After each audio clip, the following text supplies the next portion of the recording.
अऊज़ु बिल्लाहि समीइल अलीमिल अज़ीमिल हफ़ीज़ बिवजिहिल करीम व सुल्तानिहिल क़दीम मिनर रिज्सिल ख़बीसिल मुख़ब्बसिश शैतानिर लईनिर रजीम व क़बीलिही व नफ़्ख़िही व नफ़्सिही व हमज़िही बिस्मिल्लाहिर रहमानिर रहीम।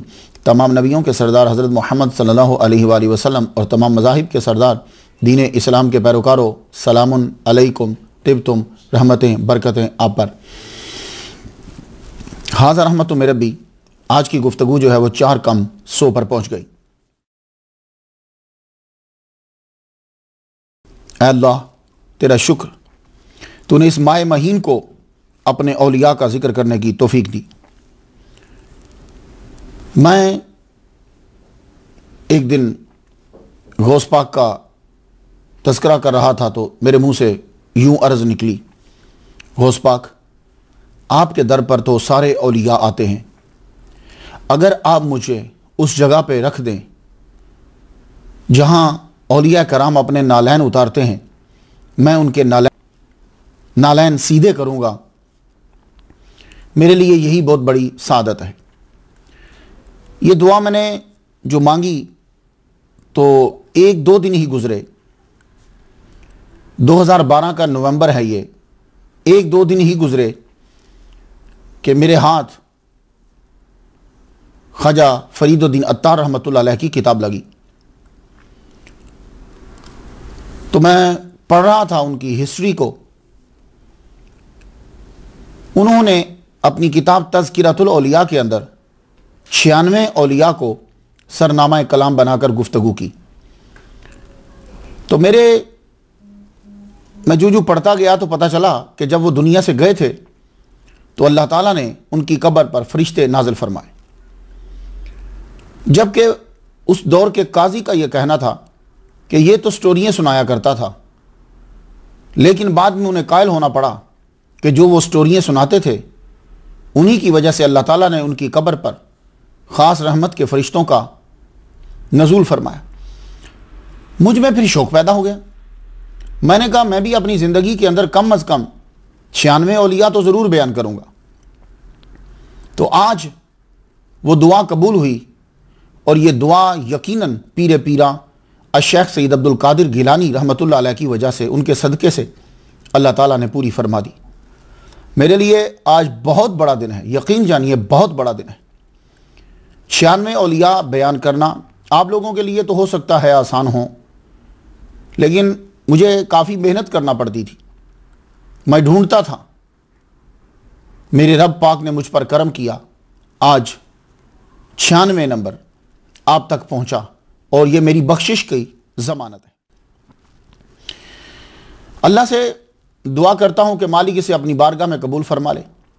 अब आगे आप मेरे लिए दुआ करें कि अल्लाह ताला मुझे तौफीक दे और आसानी दे कि मैं 365 औलिया कराम को बयान करूं, जिसके अंदर दीन इस्लाम की तालीमात भी हों, ताकि लोग अमल करें और मेरी बख्शिश का सबब बन जाए।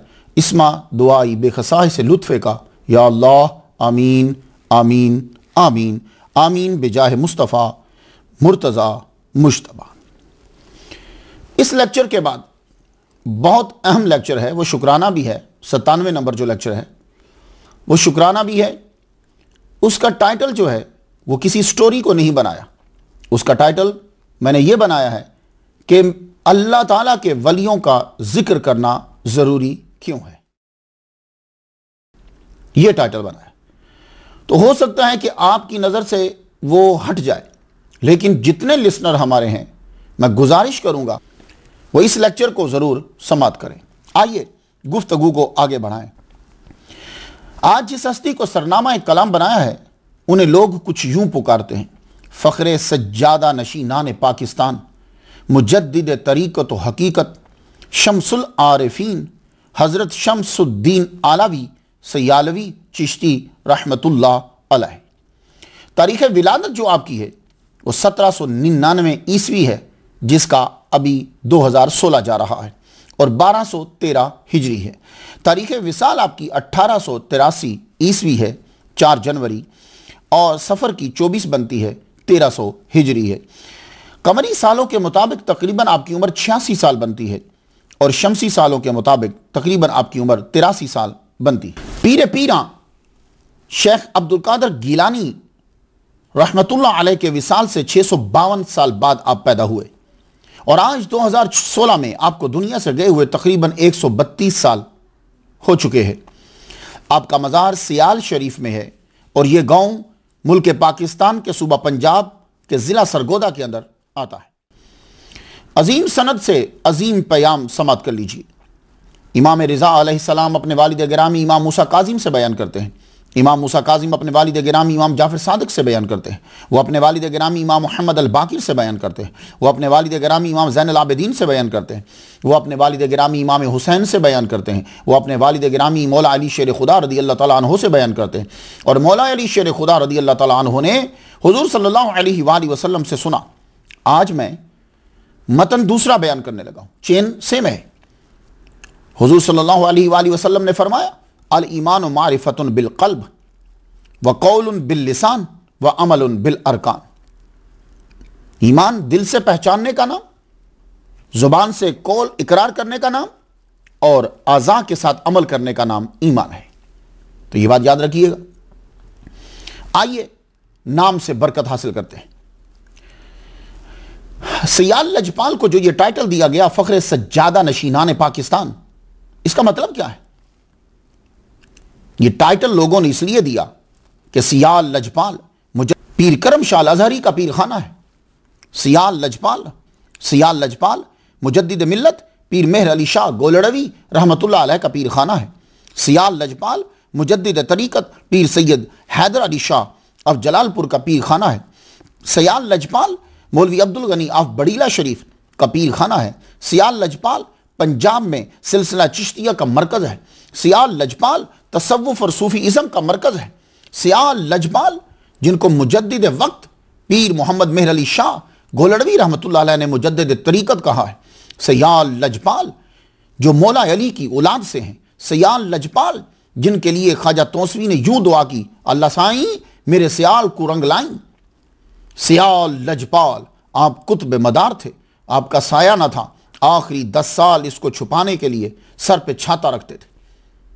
तो सियाल लजपाल को फ़ख्र सज्जादा नशीनान पाकिस्तान इसलिए कहा कि तमाम के तमाम जो हैं वो जमा तफरीक करके किसी ना किसी तरह वहीं पहुंच जाते और बड़ी बड़ी गद्दियाँ जो हैं उनके जो बानी हैं वो आपके सिलसिले से जो है वो वाबस्ता।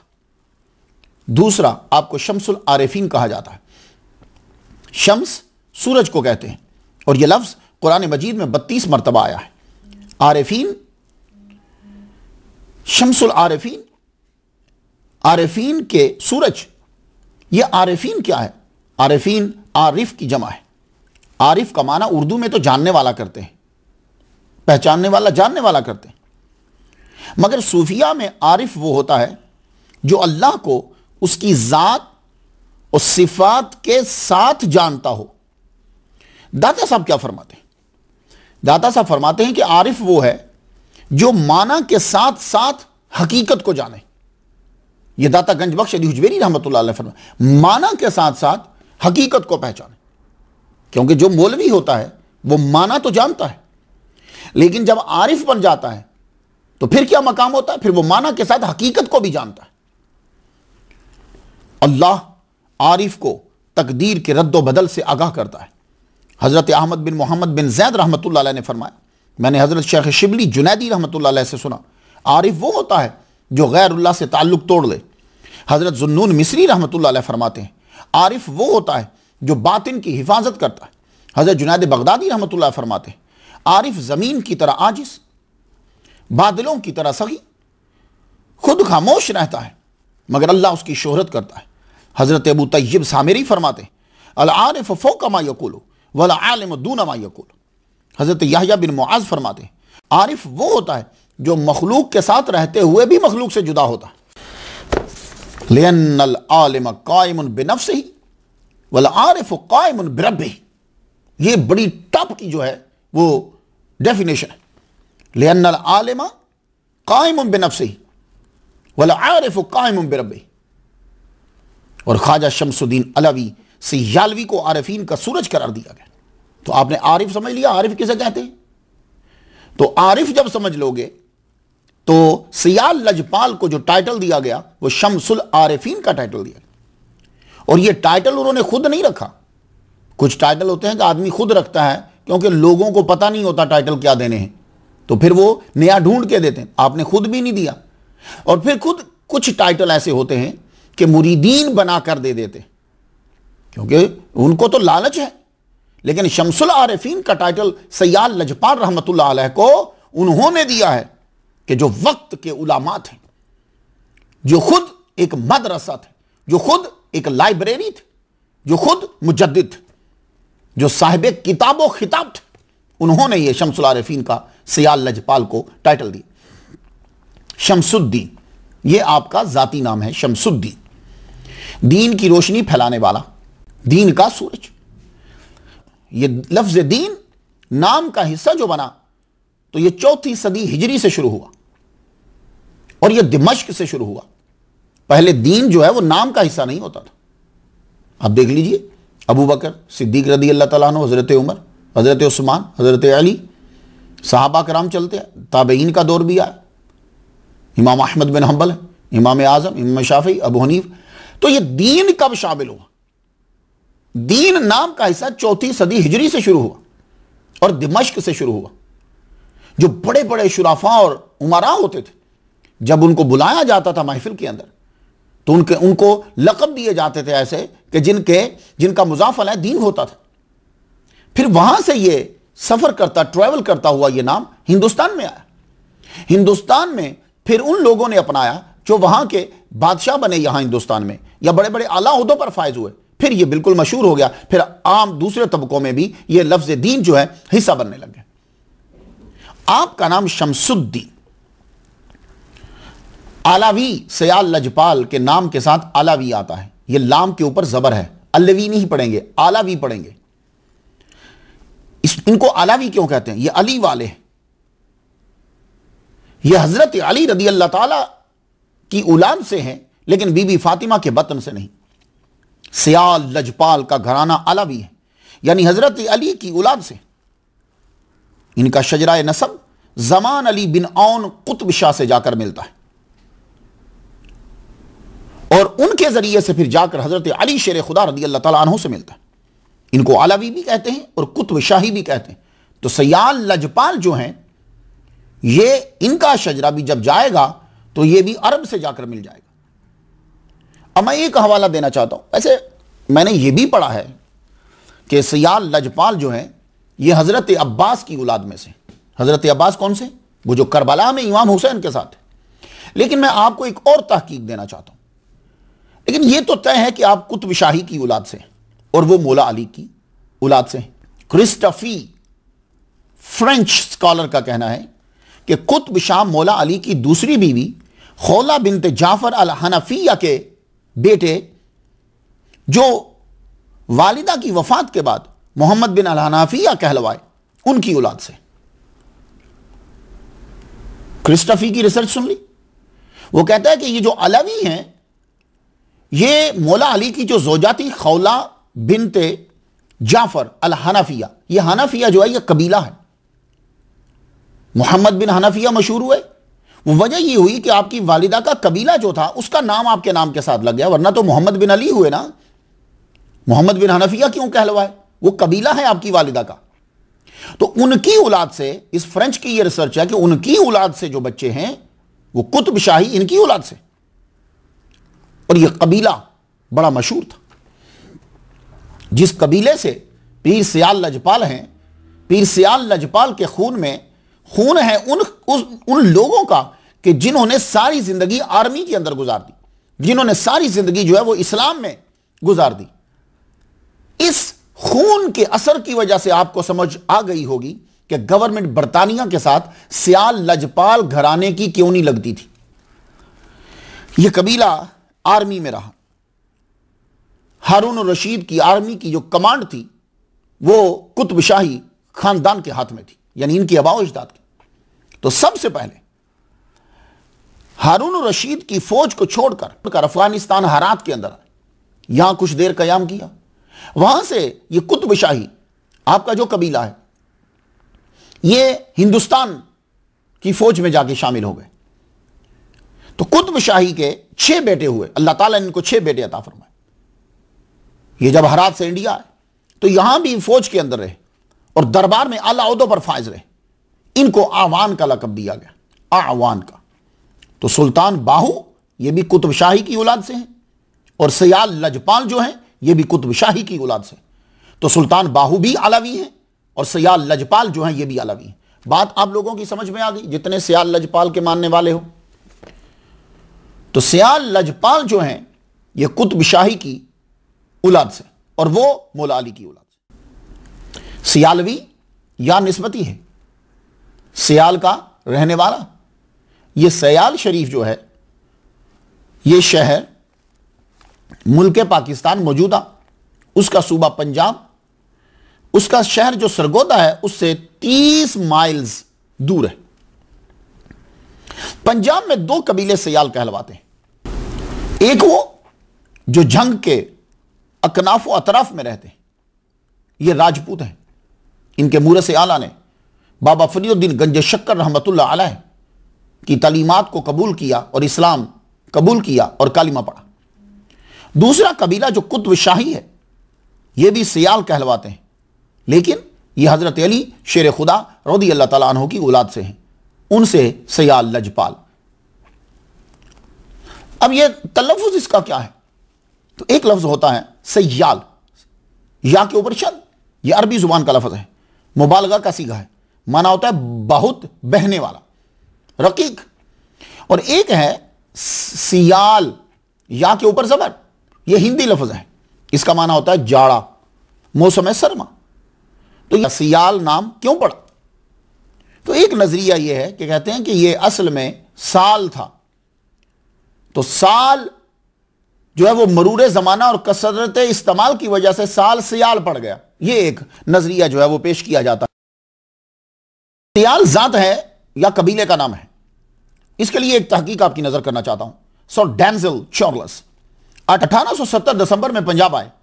1905 में लेफ्टिनेंट गवर्नर ऑफ पंजाब रहे। इंडिया में मर्दमशुमारी हुई तो 1881 के पंजाब ऑपरेशन के डिप्टी सुपरिंटेंडेंट थे। इन्होंने एक किताब लिखी, a glossary of the tribes and castes. इसको अगर पढ़ें तो पता चलता है कि सयाल जो है ये कबीला है, एक ज़रई कबीला है, जात नहीं है। तो मालूम हो गया कि सयाल लजपाल जो है उनकी जात अलवी है, वो मौला अली शेर खुदा रज़ी अल्लाह तआला अन्हु की औलाद से। मुजद्दिद तरीक़ हज़रत शम्सुल आरिफीन शम्सुद्दीन सियालवी अलवी रहमतुल्लाह अलैह के ख़ानदान का पहला फ़र्द जो इंडिया में आया वो कुतुब शाह अलवी है।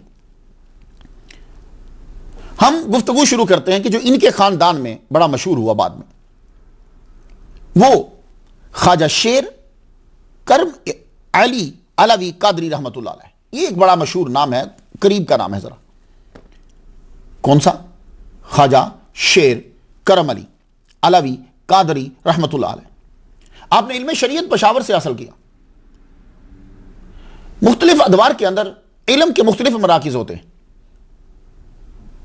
और बाज़ औक़ात ऐसा होता है कि कोई शहर उस शहर के करीब पड़ता है तो आदमी वहां चला जाता है। तो सियाल लजपाल के ये जो जद है इल्म शरीयत जो है वो पेशावर में जाकर हासिल किया और आप वहीं पढ़ते रहे। सारा इल्म आपको एक ही जगह मिल गया। पूरा पढ़ने के बाद उस्ताद के मंजूर नजर हो गए। उस्ताद फरमान लगे, चलो बेटा हज करने चलते हैं। तो सियाल लजपाल के जद्द आला ख्वाजा शेर करम अली अलवी रहमतुल्लाह अलैह उस्ताद मोहतरम के साथ पेशावर जब पढ़ते थे हज करने के लिए रवाना हुए। आपने तकरीबन इल्म पढ़ लिया। हज करने के लिए जब गए तो आप मदीना शरीफ रह गए। हुजूर सल्लल्लाहु अलैहि वसल्लम के दर पर ख्वाजा शेर करम अली ने 10 साल गुजार दिए। बहुत बड़ा अरसा होता भाई, 10 साल गुजार दिए। आपका काम क्या होता? पानी भरना नमाजियों के लिए, सफाई करना मस्जिद की, खिदमत करना और बैठे रहना, मुताला करना, मुराकबा करना। सरकार के दर के करीब जगह मिल गई। 10 साल में आपको किताबें भी अज़बर और अरबी पे अबूर हासिल और तसव्वुफ भी। और यह बात सब लोग सुन लीजिए। हम लोग ये समझते हैं कि जो मौलवी होता है वो सूफी नहीं होता। ये आज के दौर में तो बात सही हो सकती है, लेकिन पुराने दौर के अंदर जो भी इल्म शरीयत पढ़ता था वो इल्म तरीकत का माहिर भी होता था, क्योंकि उस वक्त ये दोनों साथ साथ चलते थे। ऐसा नहीं होता था कि कोई आदमी अपने जाहिर को तो पाक कर ले और बातिन उसका गंदा रहे। जरूर कोई ना कोई ऐसा सिस्टम बना देते थे। तो ये आपके लिए मौका हुआ, आपने यहां 10 साल गुजारे अरबी में किताबें। और मदीना शरीफ की मस्जिद जो है, ये याद रखिएगा सब लोग, अगर कोई आलिम दीन मदीना जा रहा है तो ये मत समझिएगा कि वो वहां वैसे बैठा रहता था। उस वक्त मक्का और मदीना दोनों जो मसाजिद हैं, दोनों मसाजिद के अंदर तसव्वुफ के हल्का भी लगते थे और ज़ाहिरी इल्म भी पढ़ाया जाता था। तो इसलिए जो वहां रहता था वो जरूर मुस्तफीद होता था। तो आपने 10 साल जब वहां गुजारे, तो हम ये नहीं कह सकते कि सयाल लजपाल के जद्दे आला वहां बैठे वैसे ही वक्त गुजार। नहीं, 10 साल के अंदर पूरा इल्म पढ़ा, जो बच गया था वो भी पढ़ा और तसव्वुफ दोनों। एक दिन मोहम्मद मुस्तफ़ा सल्लल्लाहु अलैहि वसल्लम खाम में जाहिर हुए, फरमाने लगे आप बगदाद चले जाओ। आप फिर मदीना शरीफ से ख्वाजा शेर करम अली अलवी कादरी रहमतुल्लाह अलैह आप बगदाद शरीफ गए। मोहम्मद मुस्तफ़ा सल्लल्लाहु अलैहि वसल्लम ने जब आपको भेजा है तो आपने बगदाद जाकर पीरा अब्दुल कादिर गिलानी रहमतुल्लाह अलैह के दरबार पर भी वही काम शुरू कर दिया। पानी भर के लाते, नमाजियों के लिए पानी रखते, उनके वुजू के लिए सफाई करते और रोजा पे फारिग वक्त में बैठकर मेडिटेशन और मुराकबा करते।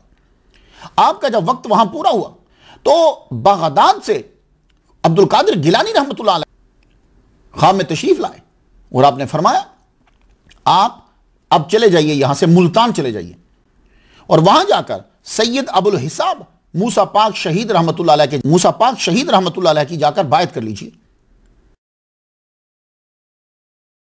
आपका काम मुकम्मल, आपका फैज वहां पहुंचा दिया गया है। अब आप बगदाद से चले।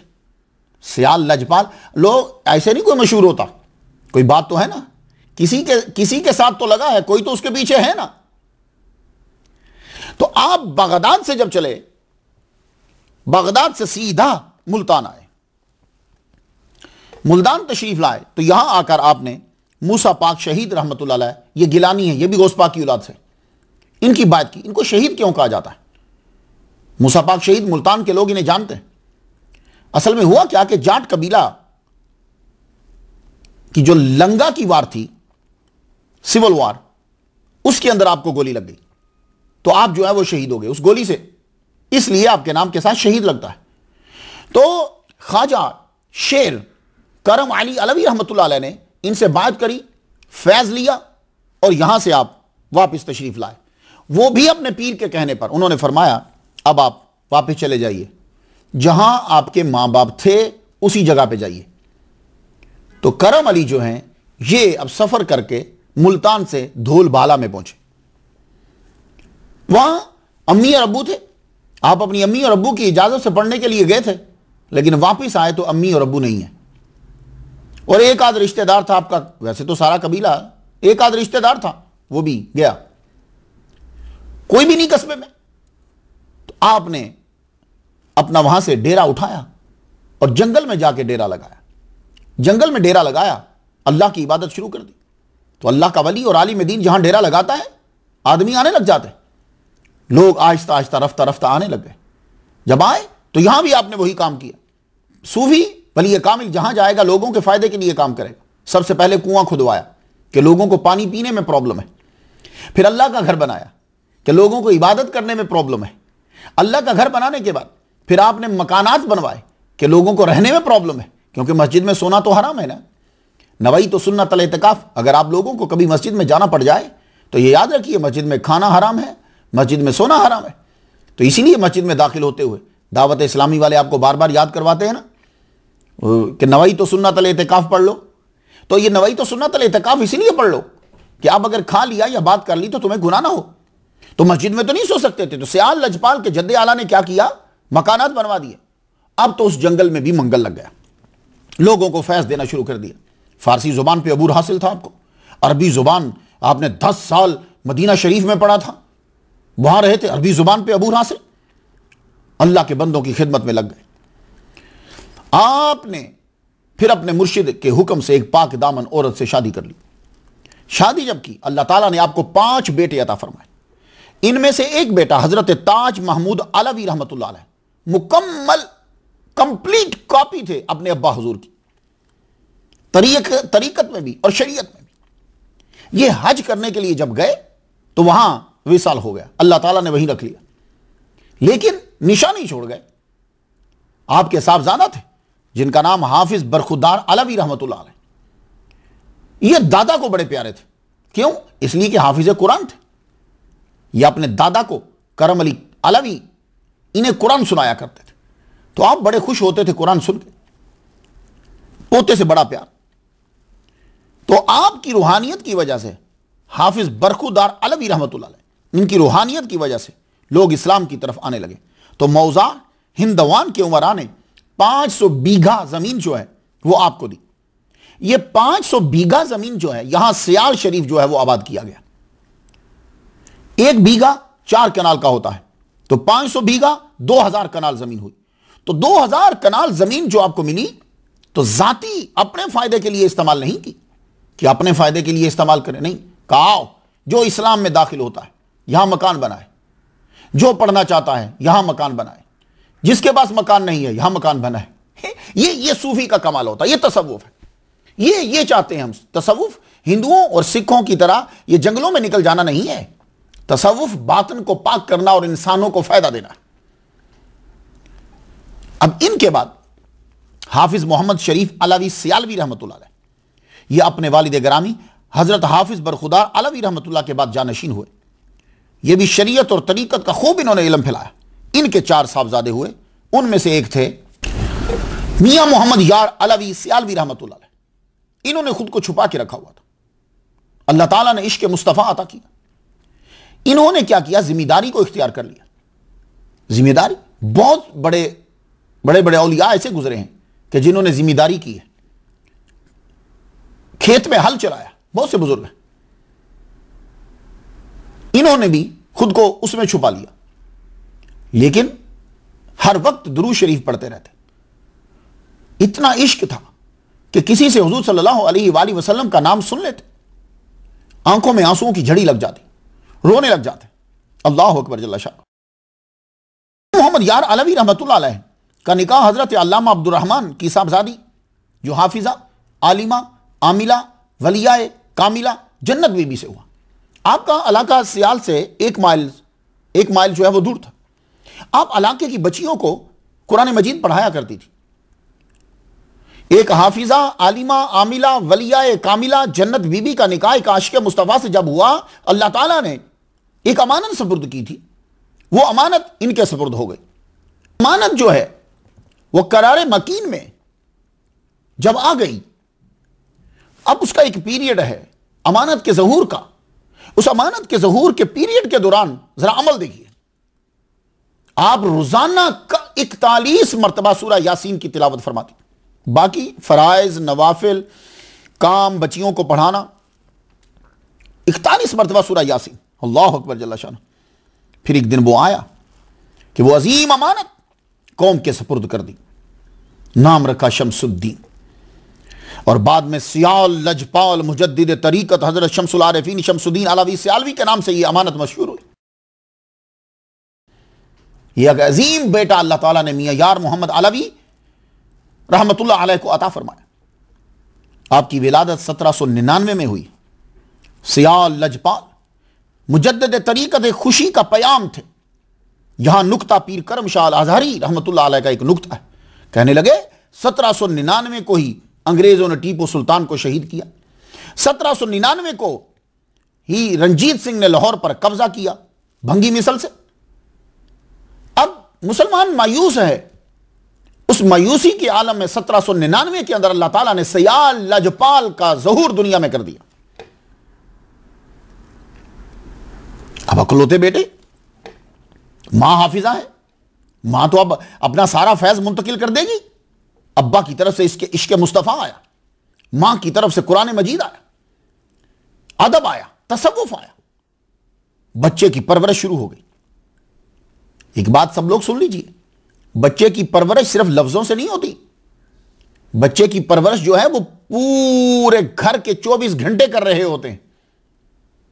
सब लोग अपने दिमाग में बिठा लीजिए, अगर आपके घर के अंदर टीवी है और उस पर अगर मूवी चल रही है, गाने चल रहे हैं मुसलसल, आपके घर के अंदर गुफ्तगू बड़ी अजीब किस्म की चल रही है, तो यह बच्चे की तरबियत में शामिल हो रहा है।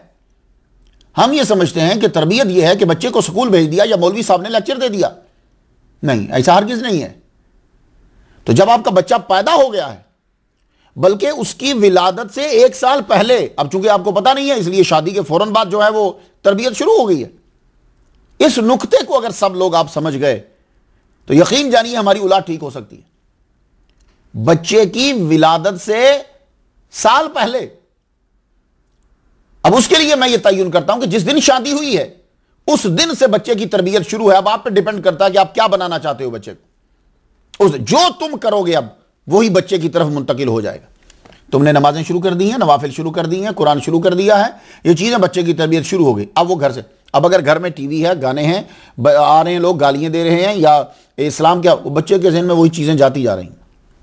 तो इसलिए उस्ताद नाकाफी है जो आपने तरबियत में 1-2 मिनट के लिए शामिल किया हुआ है, वो 1-2 मिनट ही बनते हैं जितना उसने वक्त गुजारा। ये देखिए अब सियाल लजपाल की वालिदा, अब तरबियत शुरू है। बाप आशिक मुस्तफ़ा दरूद पढ़ रहा है, अम्मी हाफिजा है और कुरान मजीद पढ़ रही हैं, पढ़ा रही हैं, बच्चे की तरबियत। 5 साल के हुए सियाल लजपाल, तो वालिदा मोहतरमा ने कुरान मजीद याद करने के पे डाल दिया। तो सियाल लजपाल ने 5 साल की उम्र में कुरान मजीद याद करना शुरू किया, 2 साल के अंदर कुरान मजीद याद कर दिया, 7 साल में कुरान पाक मुकम्मल याद। यह है तरबियत। बात को समझ में आ गई आपके? और यह 1804 की बात है, ईस्वी की। आपने कुरान मजीद हिफ्ज कर लिया। अब जब हिफ्ज कर लिया तो मां का दिल चाहा कि हाफिजा तो मैं भी हूं, मेरा बेटा और पढ़े और पढ़े। अब उसके लिए ढूंढा गया कि कहां पढ़े बच्चा। तो हजरत अल्लामा जामे माकूल व मनकूल मोहम्मद अफजल शहीद रहमतुल्लाह अलैह, इनका मदरसा था मियां की ढोक में। यह असल में लफ्ज मियां की ढोक है, तो मियां की ढोक कसरत इस्तेमाल की वजह से मियां की ढोक बन गया। मदरसा निजामिया चिश्तिया, इनका खानदानी कदीम मदरसा था। आप हदीस, फिक्र, मंतिक के आलिम थे। आपके मदरसा में लोग पढ़ने के लिए काबुल से, कंधार से, सवात से आते थे। और जब रंजीत सिंह की फौज ने जब हमला कर दिया, अब जाहिर है जब आपके घर पे कोई हमला करेगा तो फिर उस वक्त क्या करेंगे आप? इसका जवाब हर कौम के पास एक ही है, इसलिए कोई किसी पर एतराज ना करे। जब कोई आपके घर पर हमला करे तो आपको क्या करना चाहिए? हर कौम, वो हिंदू है, सिख है, ईसाई है, वो यहूदी है, वो कोई भी कौम है, और फिर हर कौम में जितने फिरके हैं उनका जवाब एक ही है कि जब तुम्हारे घर पर कोई हमला कर रहा फिर अपना घर बचाओगे, आगे बढ़ोगे। तो जब रंजीत सिंह ने इनके कस्बे के ऊपर हमला कर दिया तो आपने अपने मदरसे के लोगों से और अपने मदरसे से तलवारों के निशान नहीं हटाए। तो आपने क्या किया? तलवारें पकड़ा दी, भैया आप अपनी जान बचाओ। तो जब इन पर हमला हुआ तो उसी हमले दिफा के दौरान जो है वो आप शहीद हो गए। इसलिए अल्लामा जामे माकूल व मनकूल मोहम्मद अफजल शहीद रहमतुल्लाह अलैह, मैं कह रहा हूं सियाल लजपाल ने इस अजीम मदरसा में सिर्फ 2 माह पढ़ा है, करीमा और नामे हक। करीमा जो है ये बच्चों को पढ़ाया जाता, करीमा जो है ये बच्चों को पढ़ाया जाता है। हम जब शुरू में पढ़ने लगे तो हमें भी पढ़ाया गया। मेरे वालिद गिरामी तालिब हुसैन शाह रहमतुल्लाह अलैह ने मुझे याद करवाया था। मुझे अभी तक याद है ये करीमा बबख्शाए बरहाल माँ के हस्तम असीर कमंदे हवा निदारे मगैरस तू फरियाद रस तू ही आसियारा खता बख्शो बस। ये मैं हर जुमा में पढ़ता हूँ। अल्लाह अकबर। दरसनाए पैगंबर सल्लल्लाहु अलैहि वसल्लम, ज़बान ता बवद दर्द हाँ जाएगीर, सनाए मोहम्मद बवद दिल पजी। ये हमारे अब्बा हुजूर ने हमें सारी याद, ये सब बच्चों को पढ़ाई जाती। हबीब खुदा अशरफ अंबिया के अर्श मजीदश बहुत बहुत मुत्तका, लोग भी इसे जरूर पढ़ा गए। तो सियाल लजपाल ने ये करीमा और नामे हक जो है वो 2 माह वहां पढ़ा। फारसी की नसर की किताबें, फारसी की नज्म की किताबें ये बेसिक में पढ़ाई जाती थी। जब बच्चा पढ़ने के लिए आता था तो पढ़ाते थे। उसके अंदर असबाक होते थे, अखलाकियात होते थे कि बच्चे ने कैसे अदब करना है, कैसे पढ़ना है, कैसे लाइफ गुजारनी है, वो चीजें याद करवा दी जाती। फारसी की नसर और मंजूम तमाम कुतुब आपने अपने मामू अल्लामा अहमदुद्दीन अलवी रहमतुल्लाह अलैह से पढ़ी। फिर आप मखड शरीफ गए। करीमा और नामे हक आपने 2 माह के अंदर यह पढ़ ली। उसके बाद फारसी की जो है शुरू में सारी किताब पढ़ी जाती थी, यूसुफ और जुलेखा भी होती थी उसके अंदर, वो वक्त आगे पीछे हो जाता। ये सारी कुतुब पढ़ाई जाती थी फारसी की। बहुत प्यारी ज़ुबान है, हमारा बड़ा ज़ख़ीरा जो हिंदुस्तान के अंदर जो ज़्यादा बड़ा ज़ख़ीरा हमारा फ़ारसी के अंदर है। तो आपने नज़म के अंदर जितनी है और नसर में जितनी है वो सारी किताबें आपने अपने मामू से पढ़ी हैं। या सियाल लजपाल के मामू भी बहुत बड़े अल्लामा थे। फारसी ज़ुबान तो आपको अज़बर थी, मंजूम और नसर सारा कलाम आपने अपने मामू से पढ़ा है, अल्लामा अहमदुद्दीन अलवी रहमतुल्लाह अलैह से। और जब ये इब्तदाई कुतुब आप पढ़ चुके तो फिर उसके बाद आप मखड शरीफ गए। ये मखड शरीफ जो है ये कस्बा ज़िला अटक में आता है। यहां आपने तकरीबन 13 साल गुजारे हैं। ये मखड शरीफ एक ऐसी जगह है कि जिसे बाकी बरकत के साथ यह बरकत भी हासिल है कि सियाल लजपाल ने ज्यादा वक्त जो है वो यहां गुजारा। 13 साल एक बहुत वक्त होता है। अल्लामा मोहम्मद अली रहमतुल्लाह अलैह यहां होते थे। तो यहां अपने अल्लामा मोहम्मद अली रहमतुल्लाह अलैह से 1817 ईस्वी तक पढ़ा। तो अब आप देख लीजिए कि जब 13 साल गुजारे हैं तो सारी कुतुब पढ़ डाली होंगी, जितनी को बीच में आती हैं सबकी सब पढ़ दी। पीर सियाल लजपाल जब अपने मदरसा से घर की तरफ आते अपने माँ बाप को मिलने के लिए, तो रास्ते में दीनपुर कस्बा जो है वो पड़ता था। उस कस्बे में एक वली कामिल आते थे, मियाँ मोहम्मद अकरम रहमतुल्लाह अलैह। वो जो ही देखते शमसुद्दीन सियाल लजपाल को, अलवी रहमतुल्लाह अलैह को देखते तो खड़े हो जाते, खड़े होके पास चले जाते, सलाम करते, साथ साथ चलते रहते, दुआ के लिए दरख्वास्त करते, बड़ी बड़ी इज्जत और एहतराम का इजहार करते, जबकि वो उम्र में बहुत छोटे। बाजुका तो ऐसा होता कि जो कस्बा की हद है वहां तक चले जाते। एक दिन आपके एक खादिम ने पूछ लिया, कहने लगे आप इस नौजवान की इतनी इज्जत क्यों करते हो? तो आपने फरमाया तुम देखना एक रोज ये नौजवान अकलीम फक्र का फरमा रमा बन जाएगा, इसकी अजमत का डंका 4 दांगे आलम में बजेगा, बड़े बड़े अरबाब कमाल इसके यहां हाजिर होकर मंजिल को पाएंगे। और अपने बेटे को वसीयत की, मियां मुराद बख्श को। उन्होंने कहा सुन, ये तुझे मैं वसीयत करके जा रहा हूं, जब ये लड़का बायत करके आए और खिलाफत इसे मिल जाए तो तूने इसकी बायत करना है। मखड शरीफ में 13 साल आपने गुजारे। उसके बाद अल्लामा हसनुद्दीन तौसवी रहमतुल्लाह अलैह के पास पहुंचे। इनका मदरसा ज़िला अटक के कस्बा इखलास में था। आपने शरीयत का इल्म, ये अल्लामा हसनुद्दीन जो है, इन्होंने शरीयत का सारा इल्म जो है वो हिंदुस्तान से हासिल किया था। 1817 में इनके पास शरह विकाया और मुतव्वल पढ़ने के लिए गए। शरह विकाया हिदाया से पहले पढ़ी जाती, हो सकता है कि तब कहीं मदरसे में आगे पीछे। शरह विकाया, विकायतुर रिवाया फी मसाइल हिदाया। अल्हम्दुलिल्लाह मैंने ये किताब जामे माकूल व मनकूल हज़रत अल्लामा सैयद यकूब शाह बदायूनी रहमतुल्लाह अलैह से मैंने ये पढ़ी। ये किताब मैंने उनसे पढ़ी, दोनों जिल्दें मैंने उनसे पढ़ी। अल मुतव्वल, ये किताब भी पीर सियाल लजपाल ने अल्लामा हसनुद्दीन से पढ़ी। ये मुतव्वल जो है ये शरह तलखीसुल मिफ्ताह अल्लामा तफ्ताज़ानी रहमतुल्लाह अलैह की किताब है। इस किताब को जब आप पढ़ेंगे तो ये शुरू होती है अल्हम्दुलिल्लाहिल्लज़ी अलहमना हक़ाइक़ल मआनी व दक़ाइक़ल बयान। यहां से ये किताब शुरू होती है, मुतव्वल जो है आपने वहां पढ़ी। 2 साल तक आप यहां रहे। उसके बाद 1819 में आप अफगानिस्तान रवाना हो गए।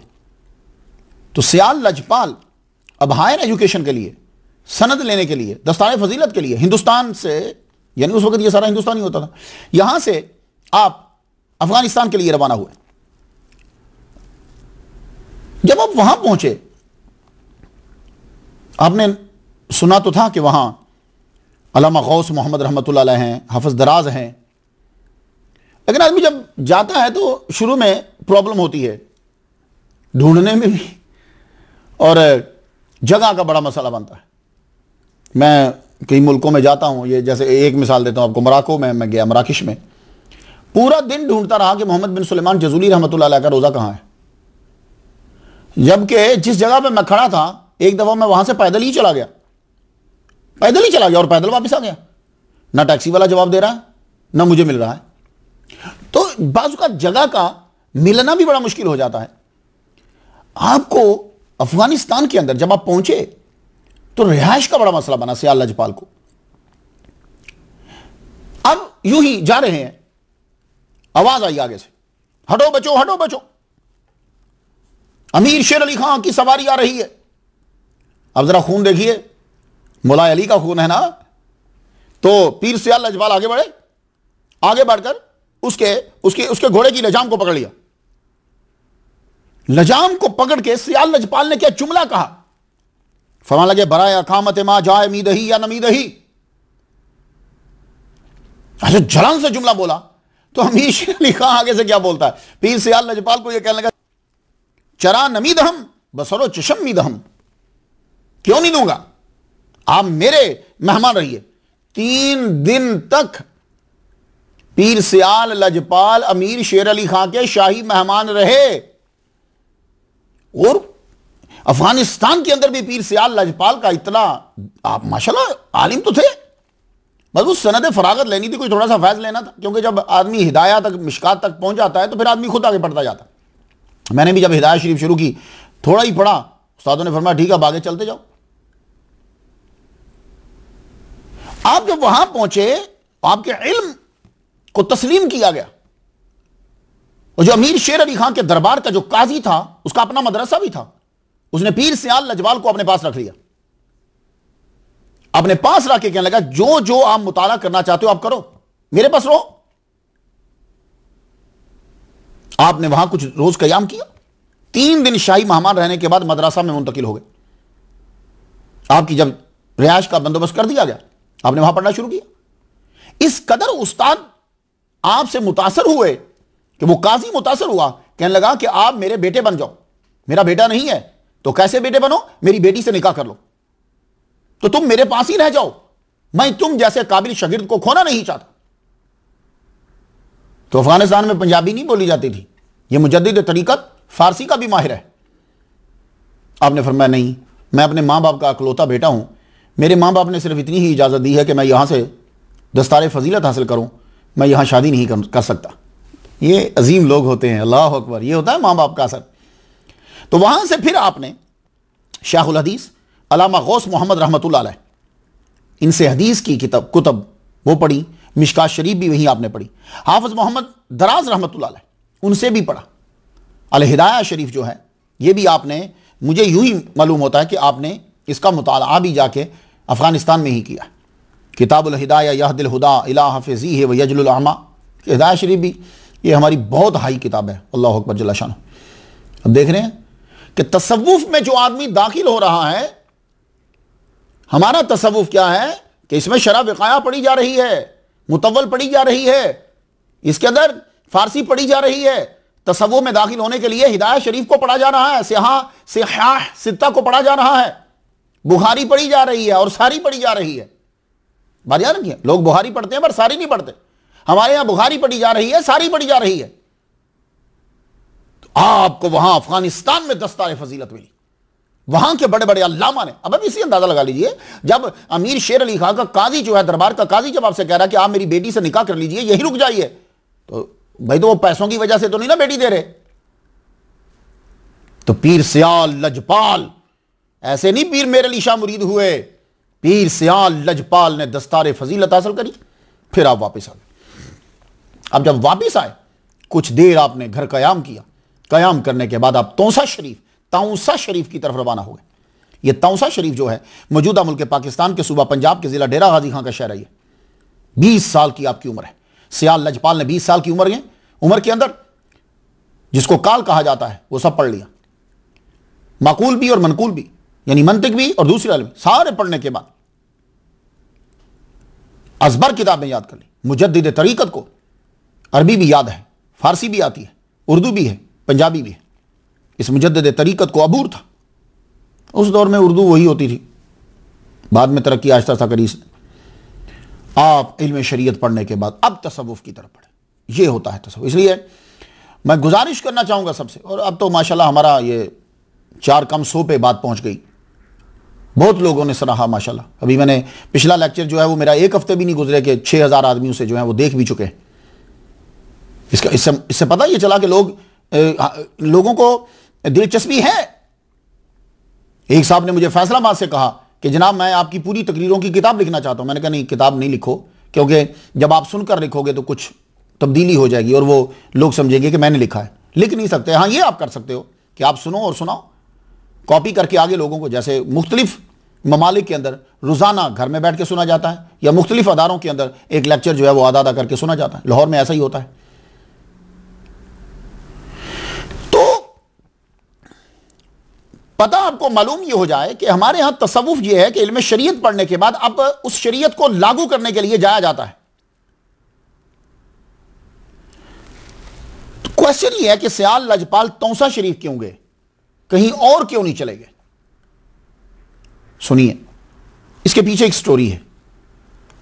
जब हमारे पीर सियाल लजपाल रहमतुल्लाह अलैह मखड शरीफ में पढ़ते थे, आप जब मखड शरीफ पढ़ते थे तो मखड में एक बहुत बड़े अलामा थे, जामे माकूल और मनकूल हजरत अल्लामा मोहम्मद अली रहमतुल्लाह अलैह। इनके यहां आप 13 साल रहे थे। ये मोहम्मद अली रहमतुल्लाह अलैह जो हैं बहुत बड़े अलामा थे, इल्म इनके पास बड़ा था, और जिसके पास इल्म होता है उसको मुतासर करना बहुत मुश्किल होता है, क्योंकि वो खुद साहिब इल्म है। आप ये चाहते थे कि इल्म तो पढ़ लिया, अब इल्म के फितनों से बचने का गुर कौन सिखाए? इसलिए मैं जितने बच्चे तुलाबा पढ़ रहे हैं, मेरे पास कोई इल्म नहीं है, मैं कोई चीज़ नहीं है मेरे पास, बस ये है कि गौस पाक के सदक़े से मेरी दुआ कबूल हो गई और मैं वलियों की शान बयान करता हूँ। कोई इल्म नहीं, ये मैं सच कह रहा हूँ, ये आजिज़ी वाजिज़ी नहीं है, सच मैं कह रहा हूँ। जो इल्म हासिल कर रहे हैं मैं उनसे अर्ज करना चाहूंगा, कभी भी अपने इल्म पे नाज ना करना। जब इल्म पढ़ लो, अब उस इल्म के फितने से बचने के लिए गुर तलाश करो, कि गुरु ढूंढो। अल इल्म हिजाबुन अकबर क्यों कहा गया है? यह मैं बाबा फरीदुद्दीन गंज शक्कर ख्वाजा निजामुद्दीन औलिया रहमतुल्लाह अलैह की स्टोरी में मैंने इसकी तशरीह की। अल इल्म हिजाबुन अकबर क्यों है, जबकि हिजाब तो और भी होते हैं, इल्म क्यों बड़ा हिजाब है? जबकि तो इल्म के बाद तो हिजाब होना ही नहीं चाहिए। तो इल्म के फितने जो हैं बाद में, इसलिए मौलवी परेशान रहता है पूरी जिंदगी, इल्म उसके पास बड़ा होता है। तो मोहम्मद अली रहमतुल्लाह अलैह अब तलाश, लेकिन कोई बंदा मिल नहीं रहा। एक दिन बैठे हुए हैं कि किसी ने ख्वाजा मोहम्मद सुलेमान तोसवी रहमतुल्लाह अलैह का जिक्र कर दिया। कुछ चीजें ऐसी होती हैं, वो जब बयान होती हैं तो एकदम फिट हो जाती हैं, लगता है कि वो इसी चीज के लिए थी।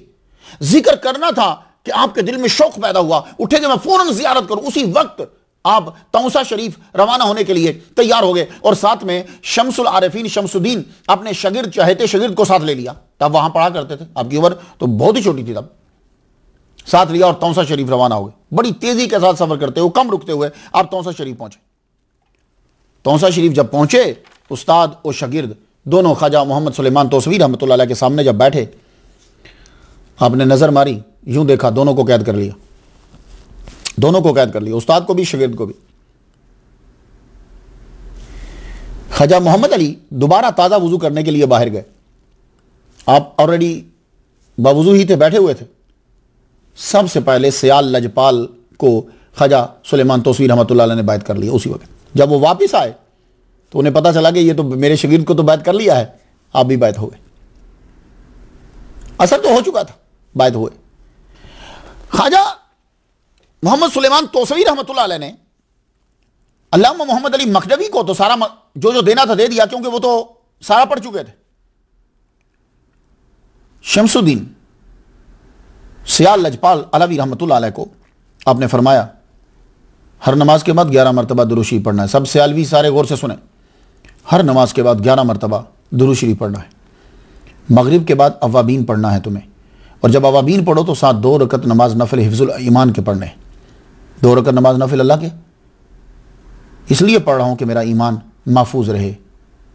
ये हुजूर कुछ और फरमान लगे, नहीं अब चले जाओ, अब मेरे पास तब आना जब तुम इल्म शरीयत पढ़ लो। सुन लिया आपने? ये है हमारे यहां तसव्वुफ।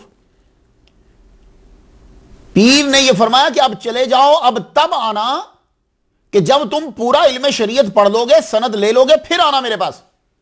अब आपको समझ आ गई कि सियाल लजपाल तौसा शरीफ क्यों गए थे? यह वजह थी कि आप बचपन से बात कर चुके थे। तो जब आपने दस्तारे फजीलत ले ली, सारे इल्म पढ़ लिए, पढ़ने के बाद अब चले तौसा शरीफ लो, अब क्या पढ़ने जा रहे हैं? तो पता चला अब कोई इससे भी बड़ा इल्म है। तो आपने अगर बुखारी पढ़ लिया है, किताबें पढ़ ली हैं, हिदाया पढ़ लिया है, विकाया पढ़ लिया, सारी किताबें पढ़ ली हैं, तो अभी भी मुकम्मल नहीं हुआ, अभी फिर जाना है। तो वो कहां जाना है? वो यही तो तसव्वुफ है। इसलिए मैं अर्ज करूंगा हाथ जोड़कर, तमाम जितनी बड़े बड़े मराकिज हैं हमारे जो गद्दी नशीन हैं, हाथ जोड़कर उनसे अर्ज है मेरी कोई औकात नहीं है, लेकिन ये एक मेरी गुजारिश है और ये बहुत बड़ी अहम गुजारिश है कि जितनी बड़ी बड़ी गद्दियाँ हैं, अपना एक बच्चा अपने जद्दे आला जैसा ज़रूर बनाओ, एक बच्चा। और आप बना सकते हो, आप ढूंढो उन जैसा, उसी तरह पढ़ाओ। अरबी पढ़े वो, और आज के दौर के अंदर इंग्लिश भी है, अरबी भी पढ़े, फारसी भी पढ़े, ये चीज़ें वो ज़रूर पढ़े। उसके बाद और वो फिर वो बैठेगा। ये बात याद रखिएगा, रिस्क तो अल्लाह ने देना ही है। और अगर आपकी फैमिली के अंदर 2-4 पढ़ चुके हैं तो फिर किसी को किसी और जगह भेज दीजिए फैस देकर, जैसे औलिया किराम करते थे। ख्वाजा निजामुद्दीन औलिया 500 बंदों को भेजा करते थे, किसी और जगह भेज दीजिए, वहां उसका मरकज लग जाएगा। यह जरूरी नहीं है कि 4 बच्चे अगर उस तरह के हैं तो चारों बच्चे उसी जगह बैठे रहे, नहीं, एक को कहीं और भेज दीजिए, एक को कहीं और भेज दीजिए, यह सिलसिला जारी रहे। और खुदा की कसम, अगर जद्दे आला जैसे ये गद्दियाँ आज की हैं बड़ी बड़ी, अगर वो अपने जद्दे आला की तरह एक एक बंदा भी तैयार करते तो आज हमारे पाकिस्तान के अंदर किसी बद मजहब को घुसने की जुर्रत ना होती। बस तो ख्वाजा सुलेमान तोसवी रहमतुल्लाह अलैह ने कहा कि अब जाओ। तो पढ़ने के बाद अब जब आप वापिस आए तो सीधा तौसा शरीफ पहुंचे। तो जब तौसा गए तो वहां आपकी अब तसव्वुफ की किताबें शुरू हो गई। देखा आपने तसव्वुफ कितना मुश्किल है, कि तसव्वुफ इतना मुश्किल है कि सियाल लजपाल हिदाया शरीफ पढ़ने के बाद, अरबी पे अबूर हासिल करने के बाद, फारसी पे अबूर हासिल करने के बाद, आपको सारी की करीमा, नामे हक, सारी किताबें आपको याद हैं। उसके बाद फिर तसव्वुफ की किताबें नहीं, कौन सी किताब पढ़ी? लवाहे जामी, कशकोले कलीमी, ये किताबें पढ़ना शुरू कर दी हैं। लवाहे जामी शुरू करवाई। इस किताब के 34 लवाहे हैं। आखिरी है तजल्ली ज़ात व तजल्ली सिफात। इस किताब में सूफी को बाखबर किया जाता है कि कहीं गलत ज़ात के मुशाहिदे में गुम होकर असली ज़ात के जमाल को न खो देना, या ज़ात की एक सिफत में गुम हो जाए और बाकी को न छोड़ देना। यह बड़ा मुश्किल मरहला होता है। जब आप तसव्वुफ में जाते हो ना तो आपको मुशाहिदा होता है और आप उसी जगह पर रुक जाते हैं। बाज़ औक़ात आपको मुशाहिदात नबियों के होने लग जाते हैं। वो बड़ा ख़तरनाक मरहला होता है। अगर कोई आदमी किसी नबी के मुशाहिदे पर रुक गया, हो सकता है कि वो गया, जब तक ज़ाते मोहम्मदी पे ना पहुंच जाओ उस वक्त तक डरते रहना। ये छोटी छोटी करामतों में पढ़कर तुम लोग ऐसे ही जो ना ना ना ना बड़ा डर रहता है, किस ज़ात में गुम हो गए हो, यह बड़ा मुशाहिदा जरूरी। और फिर कहीं एक ही सिफत में गुम तो नहीं हो गए, आगे भी बढ़ना है। और फिर अभी ज़ाते मोहम्मदी तक पहुंचे हो कि नहीं पहुंचे, मुशाहिदा कहां है तुम्हारा? ऐसा ना हो कि तुम ज़ाते मुसवी में गुम हो जाओ। ये गुरपीर बताता है। तो आपने ये किताब पढ़ी। उसके बाद ये कशकोल कलीमी, ये किताब हज़रत शाह कलीमुल्लाह शाह जहां आबादी रहमतुल्लाह अलैह ने 49 साल जब उनकी उम्र थी तो उन्होंने लिखी, किसी की गुजारिश के ऊपर यह किताब लिखी। इस किताब को चिश्तिया सिलसिला के पीरान ज़रूर पढ़ते, नहीं पढ़ते तो पढ़ना चाहिए सारे चिश्तियों को। शाह कलीमुल्लाह ने सिलसिला चिश्तिया को जिंदा किया, जमा किया। इस किताब में आप फरमाते हैं ये एक कशकोल है। ये कशकोल जो लफ्ज़ है असल में ये कजकोल है। कजकोल से कचकोल बना, कचकोल से कशकोल बना। ये बड़ा सफ़र करा इस लफ्ज़ ने। तो असल लफ्ज़ कज है। कज मैंने होता है टेढ़ा, और कोल कहते हैं लुकमे को। वो रोटी तोड़ के मुंह में डालते हैं ना, उसको कोल कहते हैं। तो कज कोल। तो आप फरमाते हैं जिसके ये कशकोल है, जिसके लुकमे लतीफ़ा रब्बानी को ताकत बख्शते हैं, मजाजी इस्लाम के कालिम में हकीकी ईमान की रूह फूंकते हैं और मुर्दा तबीयत को जावदानी ज़िंदगी अदा करते हैं। अक्सर चिश्तिया का यह तरीका रहा है कि जब वो खिलाफत देते थे तो दस्तार के साथ, तबरुकात के साथ कशकोल कलीमी ज़रूर देते थे। तो आप में से भी जो लोग अब तसव्वुफ में पढ़ गए हैं उनको मज़ा आने लग गया है, तो रिसाला कुशैरिया, कशफुल महजूब के साथ साथ जो पीर हज़रात हैं उनको कशकोल कलीमी और लवाह जामी ये ज़रूर पढ़ना है। फ़ारसी के अंदर है, कुछ ढूंढिएगा कहीं उर्दू में भी मिल जाए। कि अता से और निगाह से जब पढ़ लिया कुतुब को तो उसके बाद पीर का यह हुक्म हुआ कि अब आप शादी करोगे। सूफिया और औलिया का शादी करना यह बताता है कि इन पर हिंदुओं का असर नहीं है। इन पर जो ईसाई जंगलों में निकल जाते थे, उनका असर नहीं है। इन पर असर मोहम्मद मुस्तफ़ा सल्लल्लाहु अलैहि वसल्लम। शादी की, ख्वाजा मोहम्मद सुलेमान तोसवी रहमतुल्लाह अलैह ने कहा शादी करो, तो उस वक्त सियाल लजपाल की उम्र 34 साल थी जब आपने शादी की। तो आपने 1833 में शादी की। शादी के 1 साल बाद ही 1834 के अंदर आपके सर पर खिलाफत का ताज रख दिया गया। उस वक्त ख्वाजा सुलेमान तोसवी रहमतुल्लाह की उम्र 64 साल थी और हमारे पीर सियाल लजपाल की उम्र उस वक्त जो है वो 35 साल। असल चीज़ अब आ गई जो हमें देखना है, जो सियालवियों को, चिश्तियों को और सियाल लजपाल के अकीदतमंदों को देखना है, वो आपकी इबादत का तरीका है, आदात हैं, इबादत है, मामूलात हैं, ये देखने हैं। करामात कम और ये देखना है हमें ये अजीम हस्ती की इबादत क्या थी, कैसे करते थे, आदात क्या थी, मामूलात क्या थे।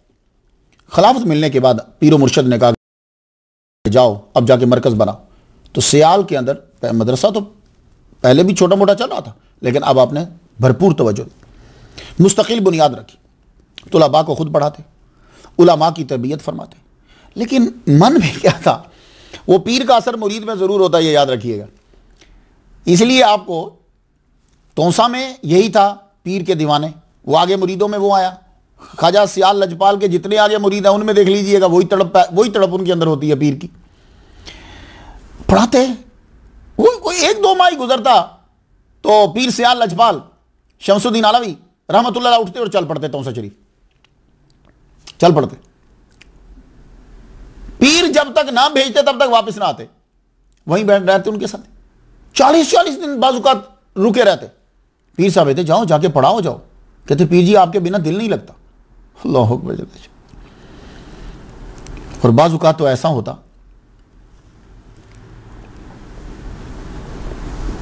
कि वहीं रुक जाते।